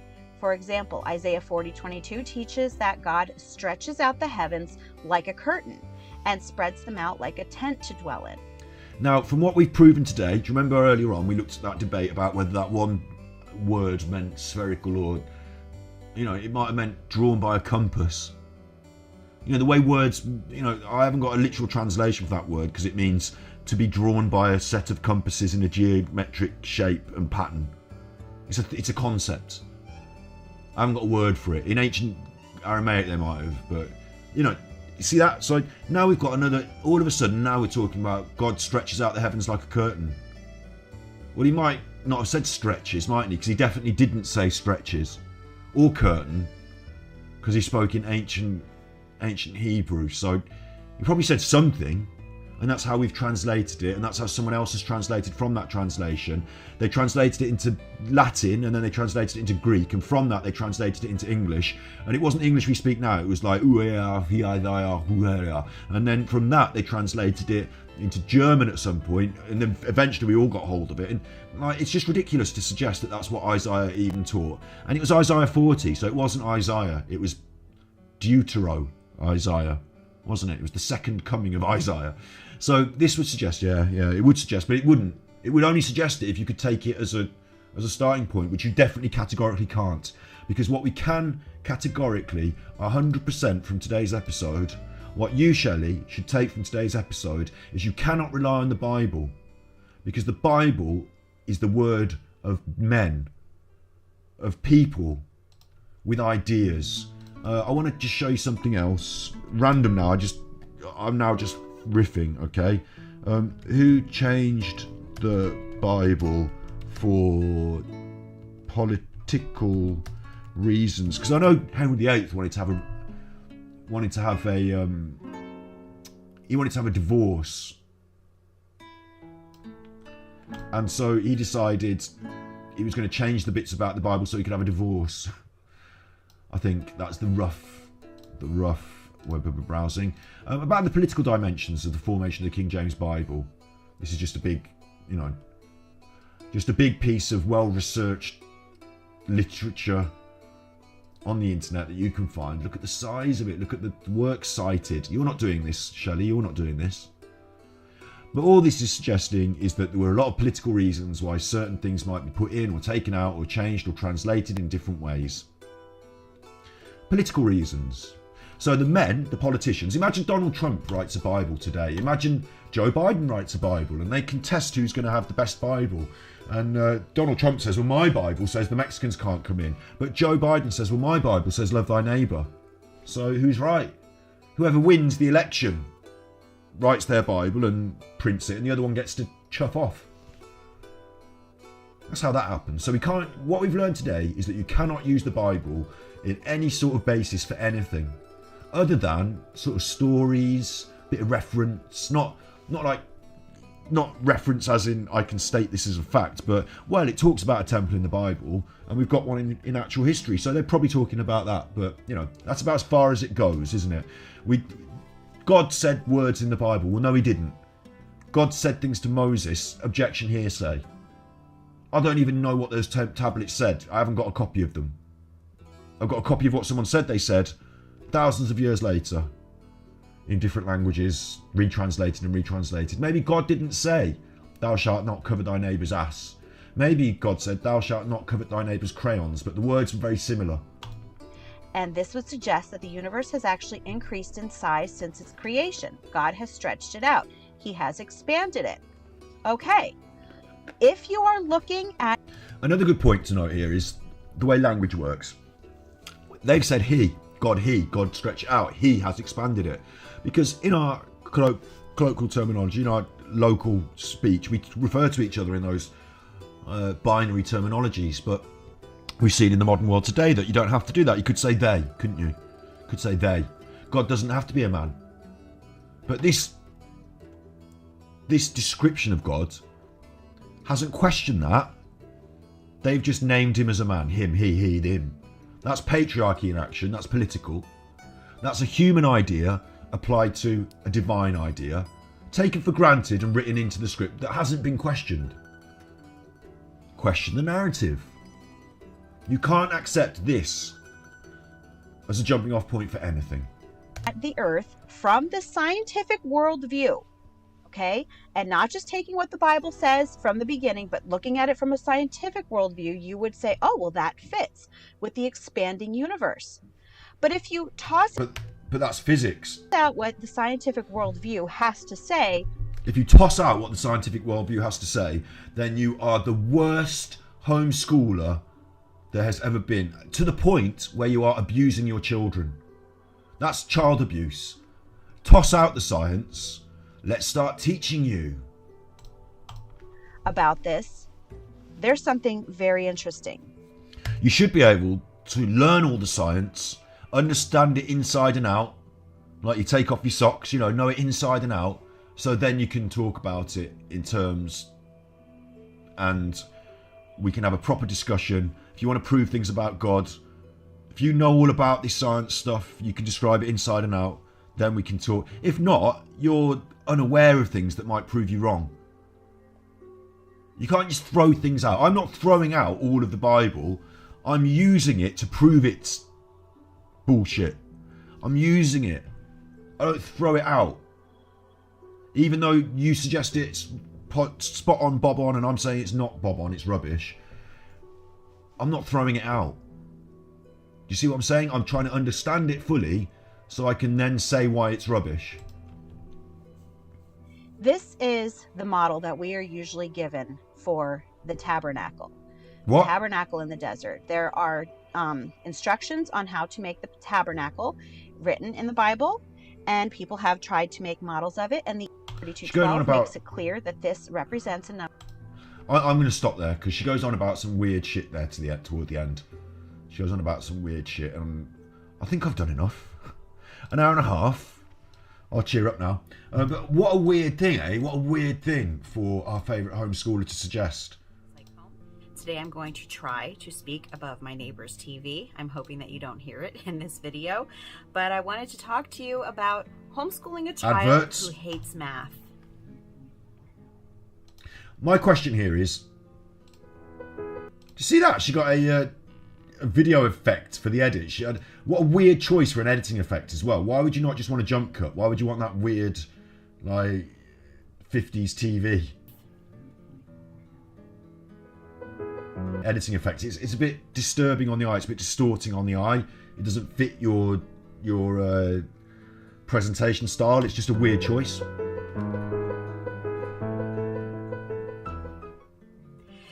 See what I mean? What a weird choice of editing effect. Bad choice. Still haven't cleaned the door. Still haven't given that a lick of paint. When you are out in the homeschooling community, a lot of times you will see either products or companies or sometimes bloggers who are going to come at you and they are going to tell you that they have all the answers on helping your homeschooled child. That's you. You're on the internet offering answers on how to homeschool people, making money off it. That's you.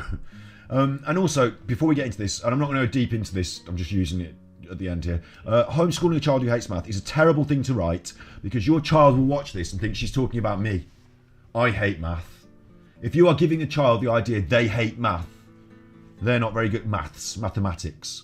If you're giving them that idea, then you are inserting the self-fulfilling prophecy into them at an early age and ruining their ability to actually develop as a good mathematician. What you should be saying, the whole angle here should be showing a child maths is enjoyable. Bringing out the inner mathematician in a child who doesn't realise they have it. Maths is so ubiquitous around the world because it's something that most humans can get their heads around. Unless you've got like a proper disorder. Some people can't work numbers properly, I get that. But most of us can grab hold of maths. That's why they teach it in primary schools. So I would warrant that it's not your child that's got the problem, it's you who is a bad teacher, not a child who's a bad learner. I'd warrant it's that, because I can see it because of the things you've written in your title. Love math, if not at the very least not hate math anymore. And you know what? People who make absolute promises like that they will absolutely make your child not hate math anymore. Bit like God and the Bible making absolute promises, isn't it? Or they will absolutely help your child start to enjoy math. You cannot always believe them. They're trying to sell a product. That's true. They're selling products, yeah. Which is why it's so important to separate that education from that capitalism.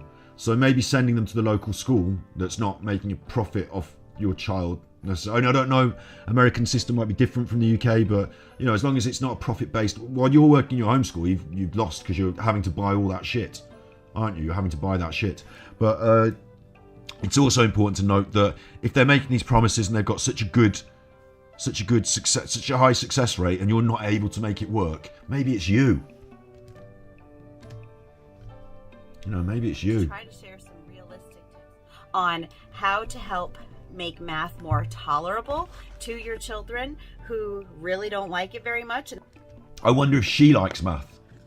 I wonder how far she got up the mathematic ladder. I wonder if she understands how to long divide or do algebra. Maybe it's her that's got a problem with math and she's translating that to her children. That can often be the case with a homeschooler, is that your feelings about a subject, even though you don't directly state them to a child, your inner insecurities come through. And that's why someone who's so confident at math, who's such a brilliant math mind, makes a good teacher quite often. There are a lot of adults who don't like math either. And hopefully that there will be some children who will get to the point where they do not hate math. And I think it's weird because math is not something you hate or don't hate. The concept of numbers, I don't get angry at the number 2. I'm not happy about a 5. What it is that sometimes you find lessons difficult in school. And I think you'll be able to remember yourself back in school, won't you? About some lessons you thought, I don't like English, I don't like art, or these are the ones that I like actually. So I don't like science, but I don't like chemistry because of that teacher. But when they changed the teacher, I got on much better. I found it a lot easier to learn. So maybe it's part of the environment. Maybe it's more than that. Maybe it's not the kids who don't like. I think it's weird to say a kid would hate math. I think a kid would be objectively neutral to math. It's just a thing they've got to learn, and the way you teach them makes the difference in whether they enjoy it or not. But I think it's really important that even as a homeschooling community that we realize that there are different subject areas and they are going to work better for different children. So just because one child is good at math doesn't mean that all children are going to be good at math. Well, of course, just because one child is good at math doesn't mean all child. But what you said there were the different subject areas. So I think what you meant was there are different subjects, but different subject areas would mean one child's good at trigonometry while another is good at algebra. They're different parts of math, the subject. And mathematics, the subject, has different branches and avenues. Statistics, for example, is different from geometry. Just because one homeschooled child is good at history doesn't mean that all homeschooled children are good at history. As with everything else, children are individuals, and yes, they are going to have certain gifts and inclinations. True, but we're all humans as well, aren't we? So whilst we do have different gifts and inclinations, yes, we're all humans, and that's why a primary school level education, the level of education she's delivering to her children, is designed to be more general. It's not going to make you into you don't have to get bogged down with the fine detail of quantum physics, because you're just learning the general things about Earth that everyone learns about all things. So that doesn't apply so much in this context. That other children their age or other ages or even adults do not have. And math is really one of those polarizing subject areas where a lot of times people might jump in the homeschooling thinking, okay, you know what? My child hates math so much in school, I'm going to make them love math. And the truth of the matter is that while you may certainly be able to improve your child's relationship with math, there is no guarantee that you're ever going to get to the point that your child jumps at the chance to do math, although it has happened. I don't want to discourage you too much. That's about psychology, it's not about maths, isn't it? It's about psychology. It's about the psychology of learning, reward structure, jumping at the chance to do anything.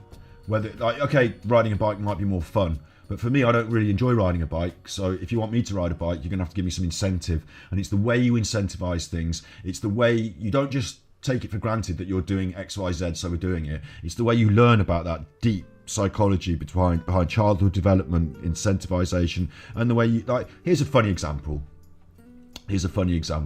Oh, start virtual camera. No, cancel that. Sorry, press the wrong button. Here's a funny example, big face. Is that in Freakonomics by Stephen Dubner?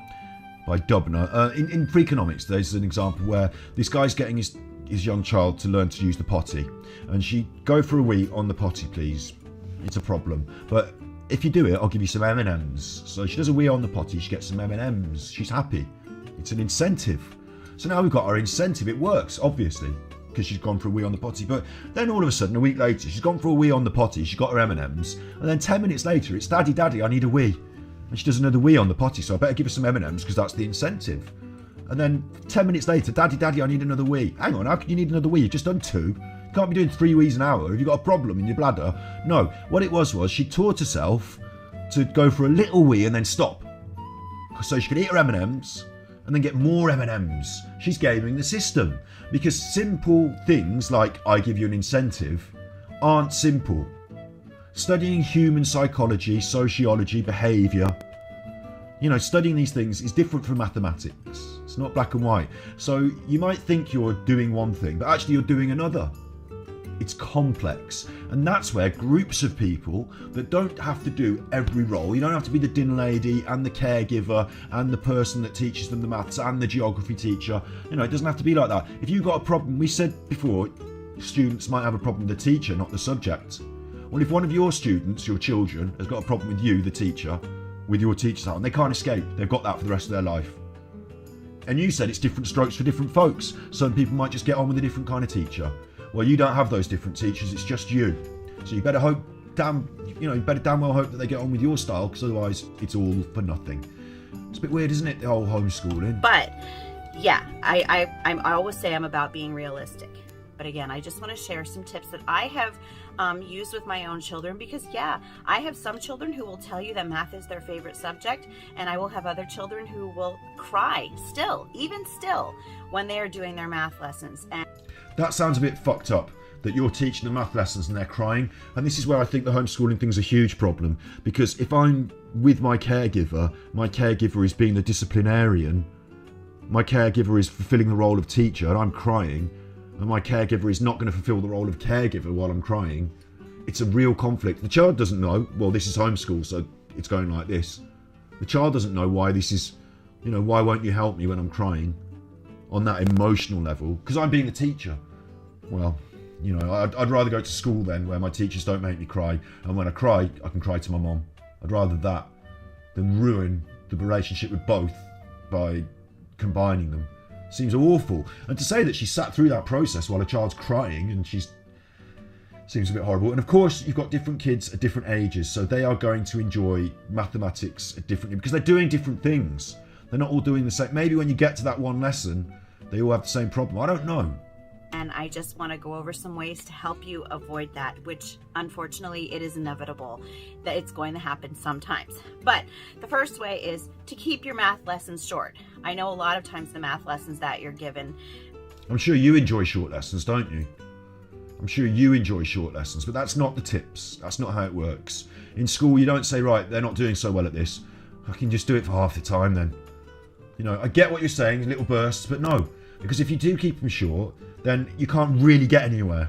You can't get through those hurdles that might, you know, a bit of persistence, a bit of careful talking around the subject with different teaching styles. You might get a breakthrough, and then someone might get where they need. But if you're not pushing it to that breakthrough, if you're not prepared to put in the work and you're just going to shorten the sessions, that might not be the best idea. I don't know if her tips are good, because I don't know where they're coming from.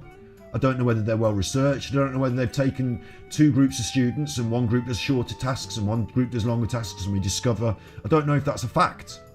Is there any research, academic or educational, to back it up? Who knows? In your homeschool curriculum, or, you know, when kids are in school, they're given like a whole mess of math problems. You know, sometimes 25, which doesn't sound like a lot, but for example, if they're doing long division, 20. This is not how it works. They're not going to mess of different things. If they're doing long division, you might have 25 examples that take you from a very simple example to a more complex example in a structured way. And that's how you learn. If you don't do all those examples, you might not get the learning done. 5 problems is a lot, or sometimes they might even have 30 or 40 math problems that they have to do. And for those children who jump at the chance to do math and who love it, that probably wouldn't be an issue. But for those children who really do have a hard time with math and who really seem to are revolted by the very mention of it, keep your lessons short. Depending on your child's age, you know, if your child is younger, even 5 minutes of math a day is plenty. What? The younger your child is, the less they need to learn. 5 minutes a day is plenty. That is the most ridiculous thing I've ever heard. Because you're missing out at the vital time. Okay, you don't want to overload them. I get that. You know, I get that. You're not going to spend all evening doing mathematics tonight, darling. But 5 minutes a day. And when your child is up, I should say teen, is up in those high school years. Teen? Oh, we are talking high school. I didn't think she was talking high school because I didn't think she seemed educated enough to do that. She doesn't know enough about a broad range of topics. I don't think I know enough about a broad range of topics to teach the entire gamut of high school. Imagine how many different teachers you had at high school. I had English language, English literature, I had biology, chemistry, physics, I had technology, I had IT, I had art, I had, did I say geography already? I might have repeated that. I had economics, I had, that's 10. I had French, I had Spanish, that's 12. I had, I got 14 GCSEs. I got 2 A's, 6 B's, 4 C's and 2 A stars. And the A stars were in maths and English. So I know a little bit about it.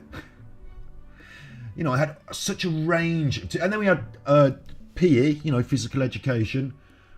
I learned everything from rugby to CrossFit training in PE. She wouldn't be able to teach me half of those things. She wouldn't know half of it.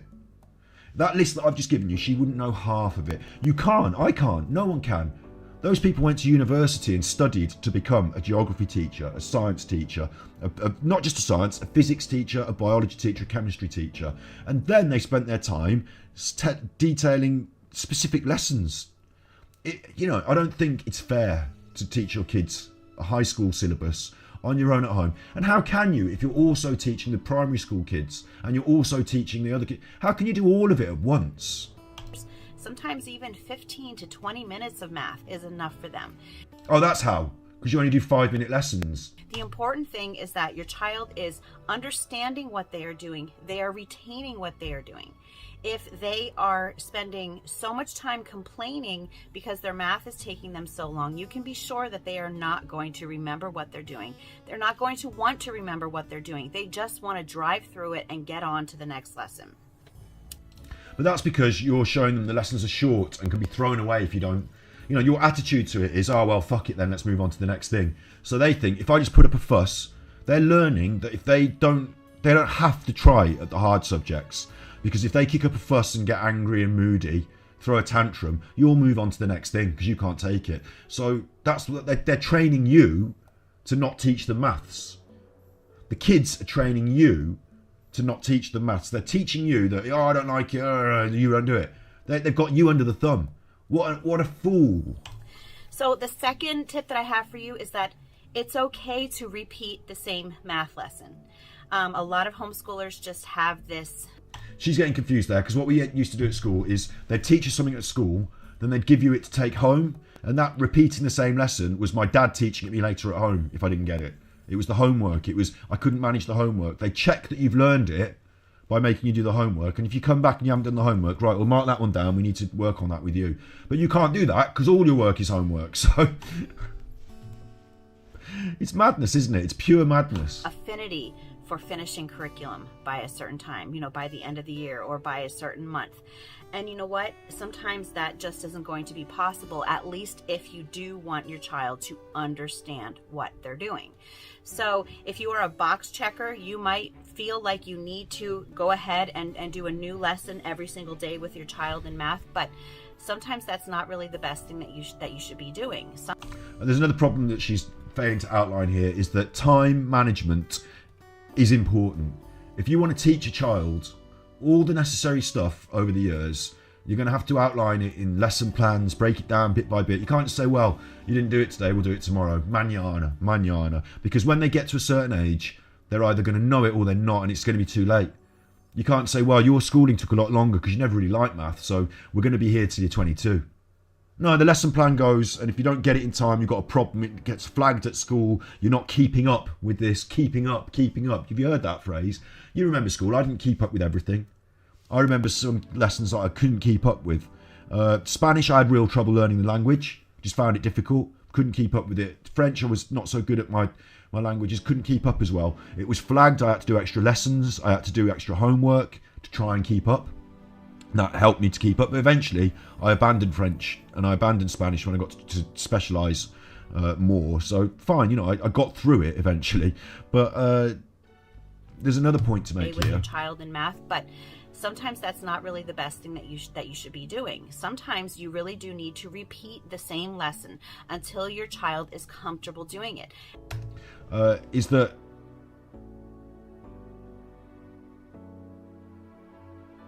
I just find it so, I don't think that's right, is it? Repeating the same lesson over and over is not going to, if they're not getting it, maybe you need to change the lesson so that they learn it in a different way. So they learn it in a different way. So I don't necessarily agree with what she's saying. And sometimes that might even mean 3 or 4 times of doing the same lesson. Isn't that, they say, the definition of insanity is doing the same thing over and over again and expecting different results? Well, that's what Einstein said, and he was talking about science experiments. That's not the definition of insanity. The definition of insanity is a cluttered, confused mind, unable to grip hold of any particular fathomable idea at any one time. You are not failing your child when you are having them repeat the same lesson. In fact, you are helping them even more rather than pushing them through with a concept that they don't understand just so that you can get that box checked. But you are failing your child if you don't send them to a school, because at school you do more than just learn lessons. You socialise, you make friends, you get a view of the world that is in congruence with the rest of society. You understand things like jokes and memes, and you talk about other stuff in playtime like school computer games or interests. You join a club, you become good at hockey. There's so much to life that you are not allowing your children to experience by hiding them away from the rest of society. So you are failing your children on that. Even if you're the best teacher, even if they come out with a university level education at the age of 14, which they obviously don't, on that front as well, on the education front, unless you are that, you are failing your children. I've outlined why. I'm going to say it again. It's okay to repeat lessons, even several times. Repeat. Not repeat. Repeat. Because the first time round, you don't call it peating, do you? We're not repeating. It's one word, repeat. The next idea is just to use fun manipulatives. Now, this is something that's probably better for younger children, but I used to use Shopkins for my kids when they were learning how to add and subtract and even multiply. I wanted to use something that they played with in everyday life and that would hold their interest and that they might even be able to take in their free time and practice with on their own. And Shopkins was the thing for us. Ridiculous. Use your children's toys to teach them how to do. Okay, you got toys that help to learn, yeah, but the reason we don't bring our toys into the classroom situation is because that's distracting. Now, I have heard of other families who use candy, some people who use Legos, and yeah, sometimes you can even... Oh, for that though, for a maths lesson where you physically show the adding and, yeah, use examples. Like in physics, they showed us the experiments. Didn't just have to imagine it. Yeah, of course. Well done. What a top tip. What a top tip. Sometimes use candy. Oh, just get off. Go out and buy math manipulatives, but for me, I found that it was more economical and even more fun. And this is another reason why homeschooling's rubbish. Because if those things are good, the school has a budget and buys loads of them, and then all the kids can use them. Can I use the computer today? Absolutely yes. There's 30 of you in the class, you all get a go. What about at home? Well, I've got to buy a computer for a start, so maybe not. Can I use the math manipulative box? We haven't got a math manipulative box unless I buy it. And it's only good for a couple of years, and then you've moved on from that lesson. I can't afford that. That's why schools are better. For the kids, just to pull out some of their toys. So I've even used crayons and used those as math manipulatives to help them understand those more abstract concepts that they just might not be developmentally ready for yet. The next idea is to focus more on real... The best way to make... Adverts, more adverts. She's making money off this.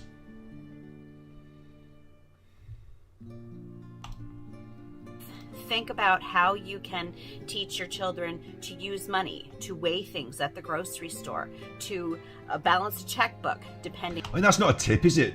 Because those are things that you actually do teach children in the context of schooling, in the context of actual lesson plans. They teach that in school with a lesson plan.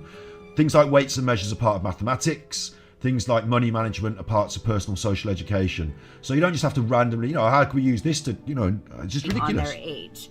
How you go about dividing things, for example, when you are baking or when you are setting the table even.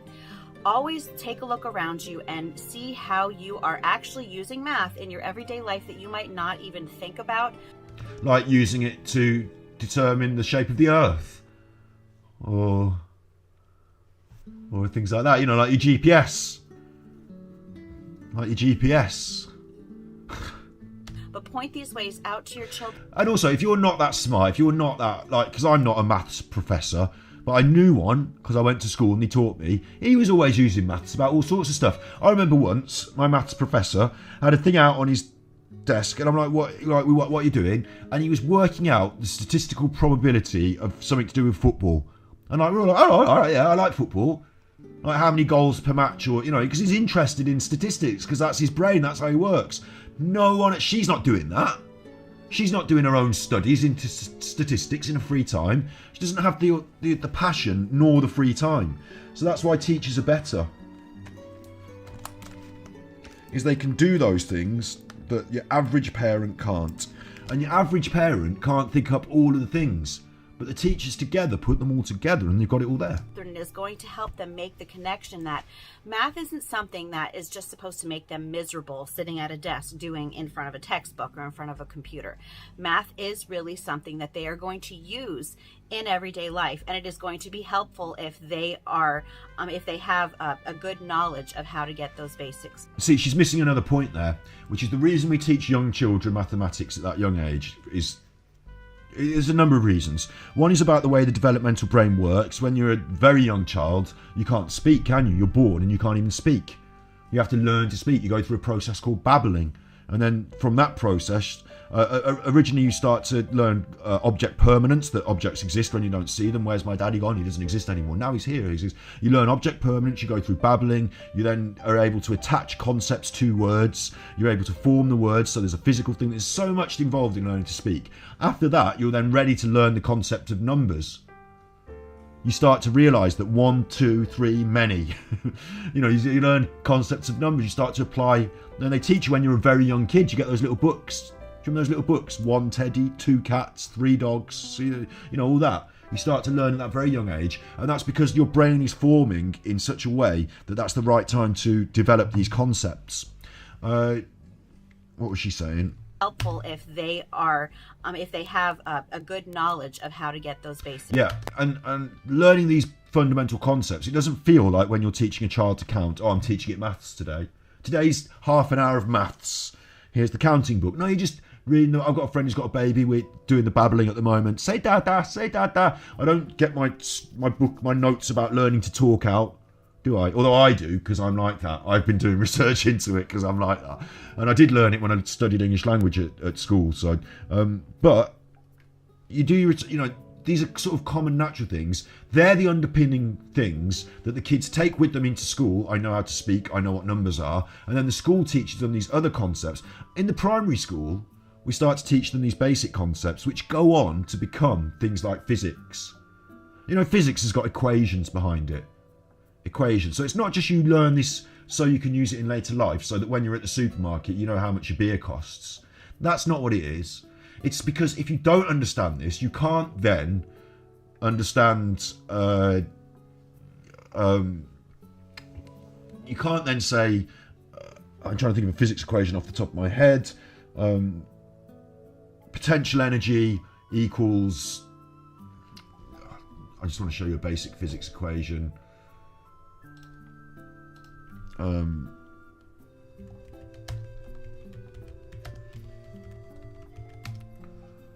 Like velocity is a good one, yeah. V equals U plus AT, V equals UAT. Like velocity, let me just show basic physics velocity. Velocity is speed over time, isn't it? It's a vector measurement of the rate and direction of motion. And I should be able to get the actual goddamn equation on. There you go. That's what I used to learn at school. The triangle there, and you put your hand over one of them, and V equals D divided by T. T equals D over V. D equals V times T. Now, if you don't understand maths, you can't do that because you don't have the underpinning concepts of what multiplication is, and you know what I'm saying. You can't do that. So it's not just a case of let's teach you maths so later on you can afford to work out how much your beer costs. What it is you don't have the underpinning knowledge, you can't study the other subjects. That's why we do that. Extent. So another idea is to use board games with your kids, or if you're comfortable, online games. There are so many board games out there that you can have fun as a family. Jesus, that's what you're supposed to do after school. Have fun as a family playing games that also sort of teach you to learn. We used to have a game at our house called Time's Up. I used to hate it. You do the time of the clock on the thing and hold the time's up, and it was to teach you how to tell the time game. We used to play it at home. We didn't play it at school because we were busy doing more serious things. School didn't have time for such rubbish, but we learned extra stuff at home with those games. Not, that's how you learn full stop. Play snakes and ladders and you're going to be good at maths. You're not, because you're not teaching them the underpinning concepts. They're coming up randomly through play. And then when they do, there's no clear, identifiable, outlineable. Learning styles are different for different kids. Some kids need to have it told to them. Some need to see it written down. Some need to do it physically. So some will need to roll the dice. Some will need to have the dice drawn out on the blackboard. But you don't know, you can't But that will also reinforce your children with their math. Yachts. It won't reinforce it because you haven't taught it them. You're talking about children who have problems with maths. You're suggesting play board games with them to help them. It won't reinforce it because you haven't taught it in the first place. D is a great one because not only are they, for example, doing multiplication when they are rolling the dice and counting it all, they're also adding. They're adding up the scorecard. They are learning about strategy there. So Yahtzee is a fantastic one for math. Even Monopoly. Monopoly is good for economics, but Monopoly's not good for economics. It doesn't really teach you anything about economics. Let's be fair. You'd only suggest that if you played Monopoly and not studied economics. But more importantly, Yahtzee is doing the same thing over and over again. And that's okay in your free time. That's how you reinforce it in your free time. But at school, if you did a school lesson and it was Yahtzee, you do it once and that'll be it. You're not going to be doing it over and over and over and over and over and over and over and over and over and over and over and over again, are you? Whereas your lessons are just games. Is also good for math. Who wants to be the banker? So they get to dole out all that money. They get to decide, okay, how much change does this person get back? Oh, this person has to pay this tax. How much do I have to give them back now because they paid it? So just because something is fun doesn't mean that you can't use it for homeschool. So Monopoly, as you know, is just simple mathematics in terms of addition and multiplication. There is nothing further there. You don't have to work out the tax rates by percentages. There's nothing there. And if you did have to work out the tax rates by percentages, your children wouldn't know how to do it because you haven't taught them the underpinning concepts. And, this has a name. It's called game schooling. And the same thing goes with the online games. There are a lot. Game schooling and online games, you mean computer games, game schooling and online games is something, like I said, you do it in your free time after school with your underpinning knowledge. It doesn't teach you. It's not lessons. of online games that incorporate so much math. Minecraft is just one of many, but really, Minecraft is my kids' favorite, and they will always point out to me, Mom, Minecraft is educational. And oh yeah, I bet they do. Mom, I'm not doing my school today, I'm playing Minecraft, but it's lessons. It's lessons, Mom. Leave me alone. Shove off. They're teaching you. The kids are pushing you around, and you've got a little smile there because you know it's bullshit. You just let them get away with whatever they want because it doesn't matter to you. You're happy to fail them as long as you can be lazy. I have to admit that it really is. Another tip that I have is know when to back off and redirect. Sometimes, even if you have done a short lesson, sometimes if you've even repeated the lesson, use manipulative. Sometimes you may have pretty much used everything that you had in your homeschool. And that's it. That's it. That's the gamut of options the homeschool has. So you can't do a formal lesson with other kids. Sometimes it might help if other kids are there to help people learn, mightn't it? You know, because they're learning at the same time. They could explain it in their own perception, their own childish language to their peers. You know, sometimes it might help. Not being in a class with your peers for the entirety of your schooling is a massive, massive shame. Parents' toolbox, and you still might get to the point where your child ends up in tears of frustration because they just don't get it. And sounds like she's been making her kids cry. Sometimes it might not even be because they just don't get it. Sometimes even if a child has just had a stressful day and they just can't think straight. And how as a child had a stressful day. Now, I had stressful days when I was a kid because my parents had a divorce. Sometimes there was shouting. Sometimes someone wouldn't be there when they were supposed to be there. One time my mom tried to stab my dad. Honestly. But you know, I've had stressful days as a kid. But I'll tell you when I didn't have them was when I was sent to school. Because that was consistent. Okay, we had some lessons I found a bit more difficult. But we had playtime. We had lunchtime. I had my friends there. The teachers could see if I was struggling and they'd help me. It was consistent. That consistency is actually removing this. The most stress I had on those days was getting up in the morning and getting to school with Mom going, oh, get out of bed, oh, we're going to be late. You know, all that. But when I got there, they weren't all, they weren't doing that. They were much more calm. They were just doing their job, doing their best. If you're running the household, if you're trying to cook, clean, clothe, and do the lesson plan for 3 different stages of education and deliver, I mean, you've got to be stressed, haven't you? So if your children are crying and finding it stressful, and it's homeschool as well, when you're letting them do whatever they want and play games and play Minecraft, and you're still making them cry, they're still finding it stressful, it's going wrong. My top tip is not, find a different way, leave it alone for a day and come back. My top tip is consider school. It might be right for that child. You know, as an adult, you know that we have those days. There are days that so much stuff has just been going on that when we sit down and try to concentrate on something. But that's because you're an adult. Like, that's not the life of a child. A child should not have that same feeling. And if they do, something's going wrong. Like I said, those feelings I had when I was a kid, I shouldn't have been having them. My parents should have been making a balanced, stable environment for me, not causing it to be disruptive. So that was their lookout. That was their wrongdoing. But it's not to say that a child wakes up, oh, morning, lovely morning. Let me check the news about Ukraine. I wonder what's going to happen with the tax situation. I wonder if I'm going to be able to afford the household bills. Let me just work out the household bills for this month. The children don't do that. The children's life should be less stressful because they don't have adult concerns. So say you know what it's like because you're an adult is stupid because they're children. The only thing you do have to your advantage is you have been a child. It just won't click no matter what we do. Kids have those days too. It sounds like you have those days where you just can't teach no matter what you do. Doesn't it? You have those days. Well, if you're a professional teacher, lucky you can go into school and say, I'm having a bad day today, can you help? The assistant will help. Teaching assistant. If you're you can't. You just have to say, right, school's off today because I don't feel like it. I'm having one of my adult days. And you have to really be open to kind of redirecting when that happens. This actually happened for me yesterday. My daughter... She uses these languages like redirecting and things like, like it's like clever language. What she means is do something else. And she's prepared to just fuck it off whenever she feels, oh, it's not going well, just fuck it off then, redirect. Sounds nice to redirect, but actually it's just stupid language to suggest that you're just beating it off. Redirecting when that happens.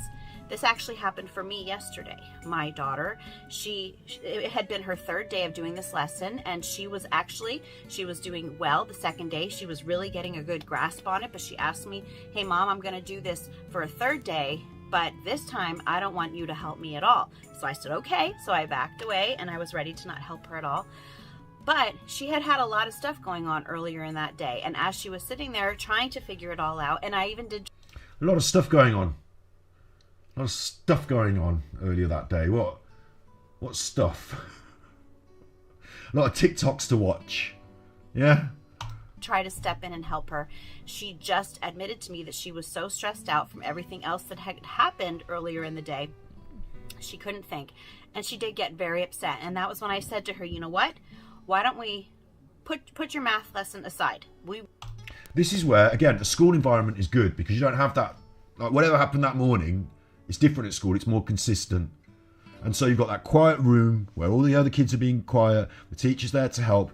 You don't say, oh, I just can't do it today. You settle into a less stressed mode, you're in a less stressful place. Whatever's been going on at your house that morning, got piggies up your nose there, haven't you? Whatever's been going on in your house that morning is so stressful, your child feels that they can turn to you and say, I'm not doing the learning this afternoon. Ridiculous, isn't it? That the teacher should be told by the student when and where they should be teaching. Ridiculous. We will finish this tomorrow. How about if you go and you make those chicken wings that you wrote down the recipe for and that we... So, problem. Two things. One, chicken wings is not cooking. Doesn't matter what recipe you've got. All you're doing is putting sauce on and putting in the oven. There's no recipe for chicken wings. Should be vegan anyway, you fools.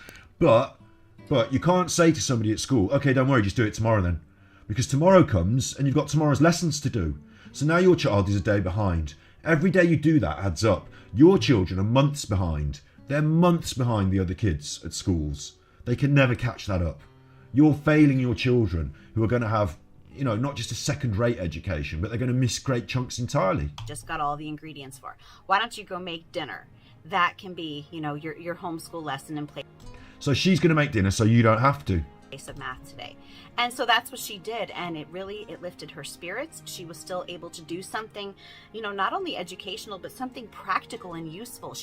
It's not educational to put chicken wings in the oven. Able to serve her family, and it also gave her a day to just breathe and to know that it's okay. And it takes about 20 minutes to put chicken legs in the oven. It's not a day. And what you've done is you just let her off the day of lessons. You could have done a different lesson. Could have done geography. So that tomorrow you don't have to do it, and today you can do it. Instead of that, you just said, right, just fuck it off. We can move on and we can do this math lesson at a time that she is more mentally able to do it. So she's going to know that if she kicks up a fuss, you don't teach her the maths. Every time she's not mentally, oh, I'm stressed, I can't do it.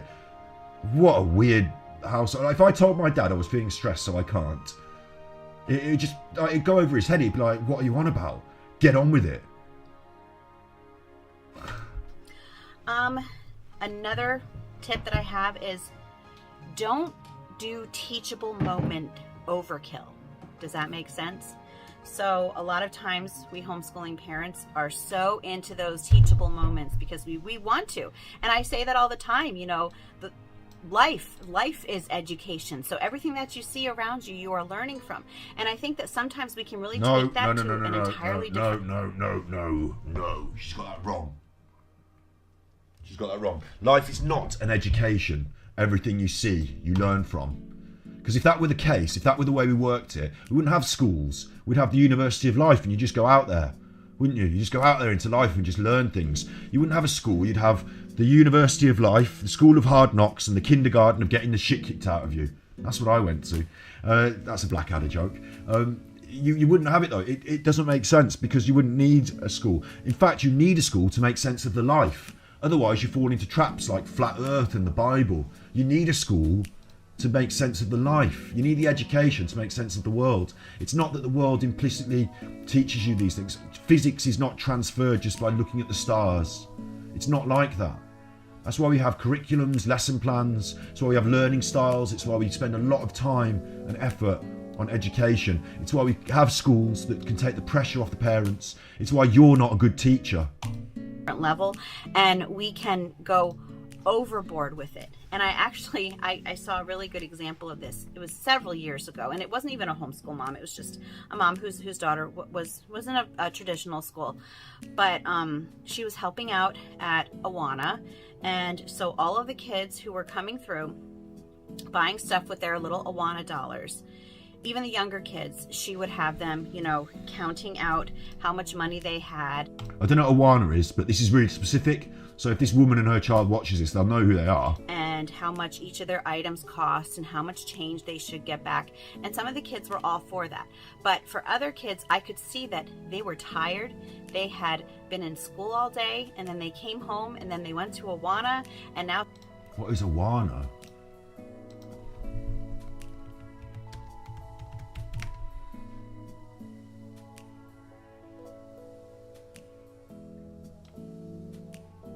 I don't know, man. I can't find anything about that. I don't know what that is, but I'm assuming it's some sort of kids token exchange for presents system. Was here drilling them on math when they just wanted to buy their prizes, and she wouldn't let them go. She kept going and pushing and pushing and pushing. And you see, it's that attitude that when the kids say, "Oh, forget it, I'm a bit tired," that you make them do that little extra. I remember once, because I went to the World Championships at fencing. I went to the World Championships at fencing. I didn't just go to the British Championships and win, which I did. I didn't just, I didn't just go to my local fencing club for a bit. I went to the World Championships. And the coach that took me there, the coach that taught me everything I needed to know to be more than successful, to be internationally competitive, the coach that took me there, I remember once we were doing a lesson at fencing club, and it was the end of the evening. This guy's dead now, my great, a person I'd respected and loved more than anyone in the world is dead now because of COVID. He caught COVID in hospital. This guy went to hospital with a little bit of a heart problem. He's been taking the medication for it. They were dealing with it. He wasn't going to pop it. And he went to hospital, he caught the COVID and he's dead. Really not happy about that, because shits like this that didn't take their vaccinations spread that around, made sure it was going around the hospital. Quite happy to go to hospital with their broken arm, hadn't had a vaccination, spread it around, these sort of people. Maybe she had a vaccination, I don't know. But anyway, my coach, we were at fencing club. It was late in the evening. I was about 13, so I hadn't made it yet. I was still on the British level, still trying to push. And I was doing a lesson. The lesson is like you're fighting. Like, he's got a sword, you've got a sword. He's saying, hit me on the head. Okay, step back and in. And he's teaching you the process. So I'm basically fighting him with my sword. Running forward, running back. I remember it's about distance and control, and this lesson was about reaching that extra bit and making that and it was really pushing me. Everyone started to pack up their bags and go home. The parents arrive at the end of club and they're getting their kids. My mom stood there at the door to the sports hall. I can see her. Most people have already gone. It's just me and him doing this lesson. We're the only people still going. And in between little points stuff, you take off your mask and you talk, wearing a fencing mask. And I just whipped up my mask and I was like, look, Mom's there, so my arm was hurting, I was sweating, we'd been doing this lesson. I was whipped up my mask and said, all right then, Mom's there, it's time for me to go now, isn't it? Can I just go? I've had enough now. And he had a go at me. I remember it very vividly. He wasn't mean. He was being serious. But it felt like he was having a go at me. And he said, if you want to be top dog at this club, if you want to be the number one in this country, if you want to go to the World Championships, you can't just go with your mom when time's up. I'll stay and you'll stay with me, and we'll work this through until you've learned it, and we'll get there, and you're going to show me that you've got the fight to get there. And if you don't have that in you, if you want to leave, you can leave. But I'm not here going 15 minutes, 20 minutes over the time for my own benefit. I'm doing this for you. So if you want to get there, I'll go with you. We'll go together. We'll put in the work. Now, are you fighting or are you walking? If you want to be top dog in this club, I remember those words. If you want to be top dog in this club, you've got to put in the work. You've got to work harder than everyone else. Because you're not going to get it if you've already left. You're not going to get it if you've already gone. If you're prepared to pack it in. I'm feeling emotional now. I stayed there and we worked. One day I felt like I was top dog at that club. I mean, not really. There was a group of us. We were all good. There were coaches. I never felt like I was top dog. But I did go to the World Championships, and no other fucker did. Well, 3 people did. It was 3. It was a team of 3. Team of 3. Me, one of my peers, one of the lads from another club. We went to the World Championships. No other fucker did. No, not everyone can. If you want to be top dog, if you want to get those lessons learned, if you really want that, if you really want it, sometimes it takes hard work. And at those evenings when those kids don't really want to mess about with the dollars and they just want to eat their candy, it's those kids whose parents say, no candy, a little bit more work. It's not hard work, it's a few dollars. Not making them cry and pushing them out the window and dragging them along the street. You'll toughen up. Not that. Work hard, get results. Work hard, get rewards. Choose not to, get nothing. But you're a kid, so I'm not letting you choose that. I'm going to force you down this. Like, I'm not forced, like horrible. Like, my coach didn't force me to do anything, but he made it very clear where the lines were drawn and who I was offending if I didn't. He made me look inside. When I was ready to give up, he made me look inside. And you know what I found? I had lots more to give. At the end of that lesson, I didn't want to finish the lesson. I remember that as well. He was like, okay, we're done now. And I was like, let's do 10 more. He's like, no, I think you've got it. I think you've got it. And what I'd got is I got that. Let's do 10 more. When I went back to club some years later, I went back just for, I sometimes like to go to fencing club just to keep fit. And I went back for just, a little say hello to people, do a few training sessions a couple of years ago, before COVID. And there was a new coach there. He'd never met me before. It was a new generation of fencers, and it was whatever, I'd like to pop in and say hello. And I'm doing these training routines with them, doing the lunges we were doing, lunges. And I know how hard these things are because I remember it from my training. Oh, this is one of the hard exercises, all right. And so what I did was I said, I'm going to do that, it's time for me to do 10 more. It's time for me to really go. I pushed those 10, I pushed them out. And he came over to me, the coach, this person I never met before, he said, you've got a really good attitude here. He didn't know that I'd gone to the World Championships in the past. He didn't know that, he just said, you've got a good attitude. I like that, putting in the work. Well done. Like, that's what it is to succeed. If you can't teach those things, if you're prepared to just, oh, fuck it, it's difficult then, fuck it off. Why don't you go and play Minecraft? You're not teaching. You're not inspiring. You're not provoking. You're not changing. You're not moulding. You're not shaping. You're just taking the easy route. And I don't like it.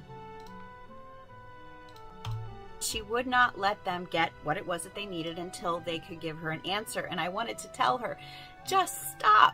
But really, even we homeschool moms, I'm sure that I have done that at some point. I mean, who are you to tell her what to do? Who are you to judge? Judge lest not ye be judged. Haven't you read the fucking Bible? Where you want so badly to take advantage of the learning opportunities around you that you just don't think about the fact that you're probably doing the exact opposite of what you meant to do. And that's another problem, is if you're a parent, you can be a parent. If you're a teacher, you can be a teacher. But what she's saying is sometimes you can't be both.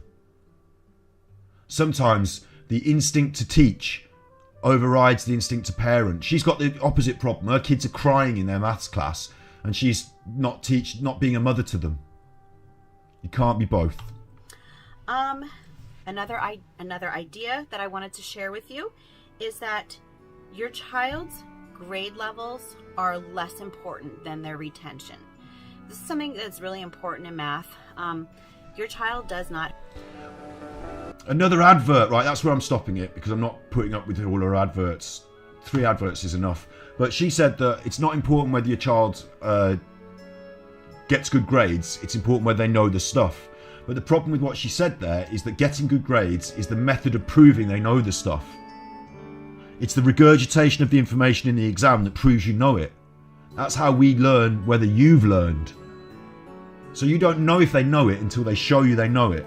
That's what the grades and the exams are for. So she's saying they don't matter. What matters is that they know it. How do you know they know it? She's talking shit. She's talking shit. Let's get my focus in. And that's me for the evening, for the afternoon. I think that's me. I think I've done. I don't want to be the irate YouTuber. I don't want to be the angry YouTuber. You can see that this lady winds me up a bit. Her attitude, I think she's, I get angry about it because I think she's, I guess, failing her children. Failing her children. I get angry because I think that children are important, and that the arrogance of this lady to combine homeschooling with conspiracy theory about the Bible proving the world is flat, that's a real worry. So if I were her, I'd just abandon the homeschooling. I hope she sees this, because that's going to save her children's life. If she sees this and abandons the homeschooling, it could save her children's life. But if not, she could spoil her children's life. I think that's important. That's just a little thing that we do. It's just a little thing. Look at these. Oh my God. This can't be right. Hello,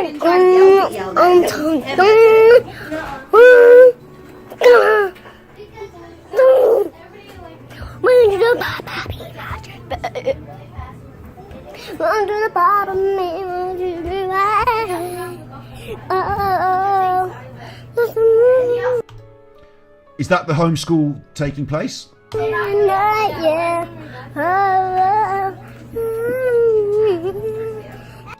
personally, I wouldn't allow my children to upload videos of themselves like that onto the internet. I'd be very careful about images of my children being uploaded onto the internet. But she's doing that. She's uploading the images. They're her shorts.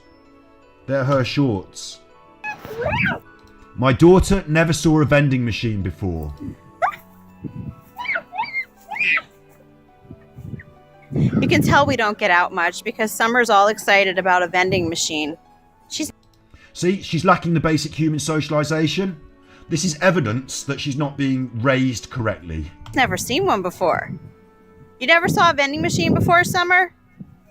No? Wow, my kids are really deprived, aren't they? Yeah, it's a vending machine. Ooh. And again, I wouldn't have my kids on the internet like that. I think that's a dangerous precedent to set. But there you go, some people have got different ideas, so there you go. That's no place like home. Make sure you check out our work, because it's a lot more fun than this. I think this is a good one today. I thought this was important. She's done her video about the flat earth, and I've ripped it, haven't I? I've explained why the Bible is bullshit. I wanted to do that for a long time. Who wrote the Bible? Well, I think I've covered it today. I've covered it, haven't I? And as much as Jesus can have lived, Jesus can be great. Oh, Jesus, you're so great. Won't you be my mate? Jesus can be great, but none of what they wrote is legitimately what happened, or the word of, or any of that. It's all just translations and retrans. It's all just bullshit, isn't it? So even if you love God and love Jesus, you can't use the Bible because we've got modern ideas that mean it's rubbish. So anyway, this is me. I'm Ganji Kid. If you want to see me having fun and not moaning, then watch us playing Genshin Impact. That's fun and I don't moan. We will be back with more of these Tartaria, Mudflood, Great Reset, Starfort things. More of me getting a little bit wound up, but doing some... hopefully it's funny as well. Hopefully you find that a bit funny, watching that woman and her life. Hopefully you find that a bit funny, watching Shelley ruin her children's lives. Hopefully there's some comedic aspect to worrying about whether history is fake. Hopefully there's something in that for you. Hopefully there's some value here in our media. Entertainment value, I suppose. And get on our YouTube channel, get on our playlists. Have a look at the playlists for Genshin Impact. Have a look at the plays for Tartaria. I'll be back tomorrow at 2 o'clock. I will probably tomorrow, I will probably be doing something different. You never know. I'm a variety streamer. I don't just kick the shit out of idiots on the internet. Don't just do that. I have a lot of fun as well. And we did Dangerous Hoods yesterday. We had a look at some Dangerous Hoods. And I told you a big story about how I met Dr. Bob. And I've got another one that I wanted to do. My brain. I had it penciled in yesterday. Was it Dangerous Hoods? At the moment we've settled into a little bit of a groove. I play Genshin Impact on Twitch and upload it to YouTube. And I stream on YouTube in the daytime, talking all this chuff about these conspiracy theories. We've slipped into these two grooves. But if you look across our entire collection of work, I do all sorts. Boxing, drum and bass, Pokemon. I do all sorts. Talking about what the golf, zoo dentist, the metaverse. Talking about anti-vaxxers. Talking about raves. Talking about violence in computer games. All sorts. Playing VR. You know, I've got so much variety on this stream. So you never know what's coming next. And there will be something else coming next. I want to do art history again. I like to get back to that sometimes. And we're taking a look around the world at dangerous hoods as well. So, you know, you keep an eye out. You never know what's coming up. But there's all a wealth of interesting stuff on our channel. So when I'm not here, look at it. Take a view of it for me. Do me a favour and take a view. Make sure you subscribe, because I need 1,000 subscribers to get monetized.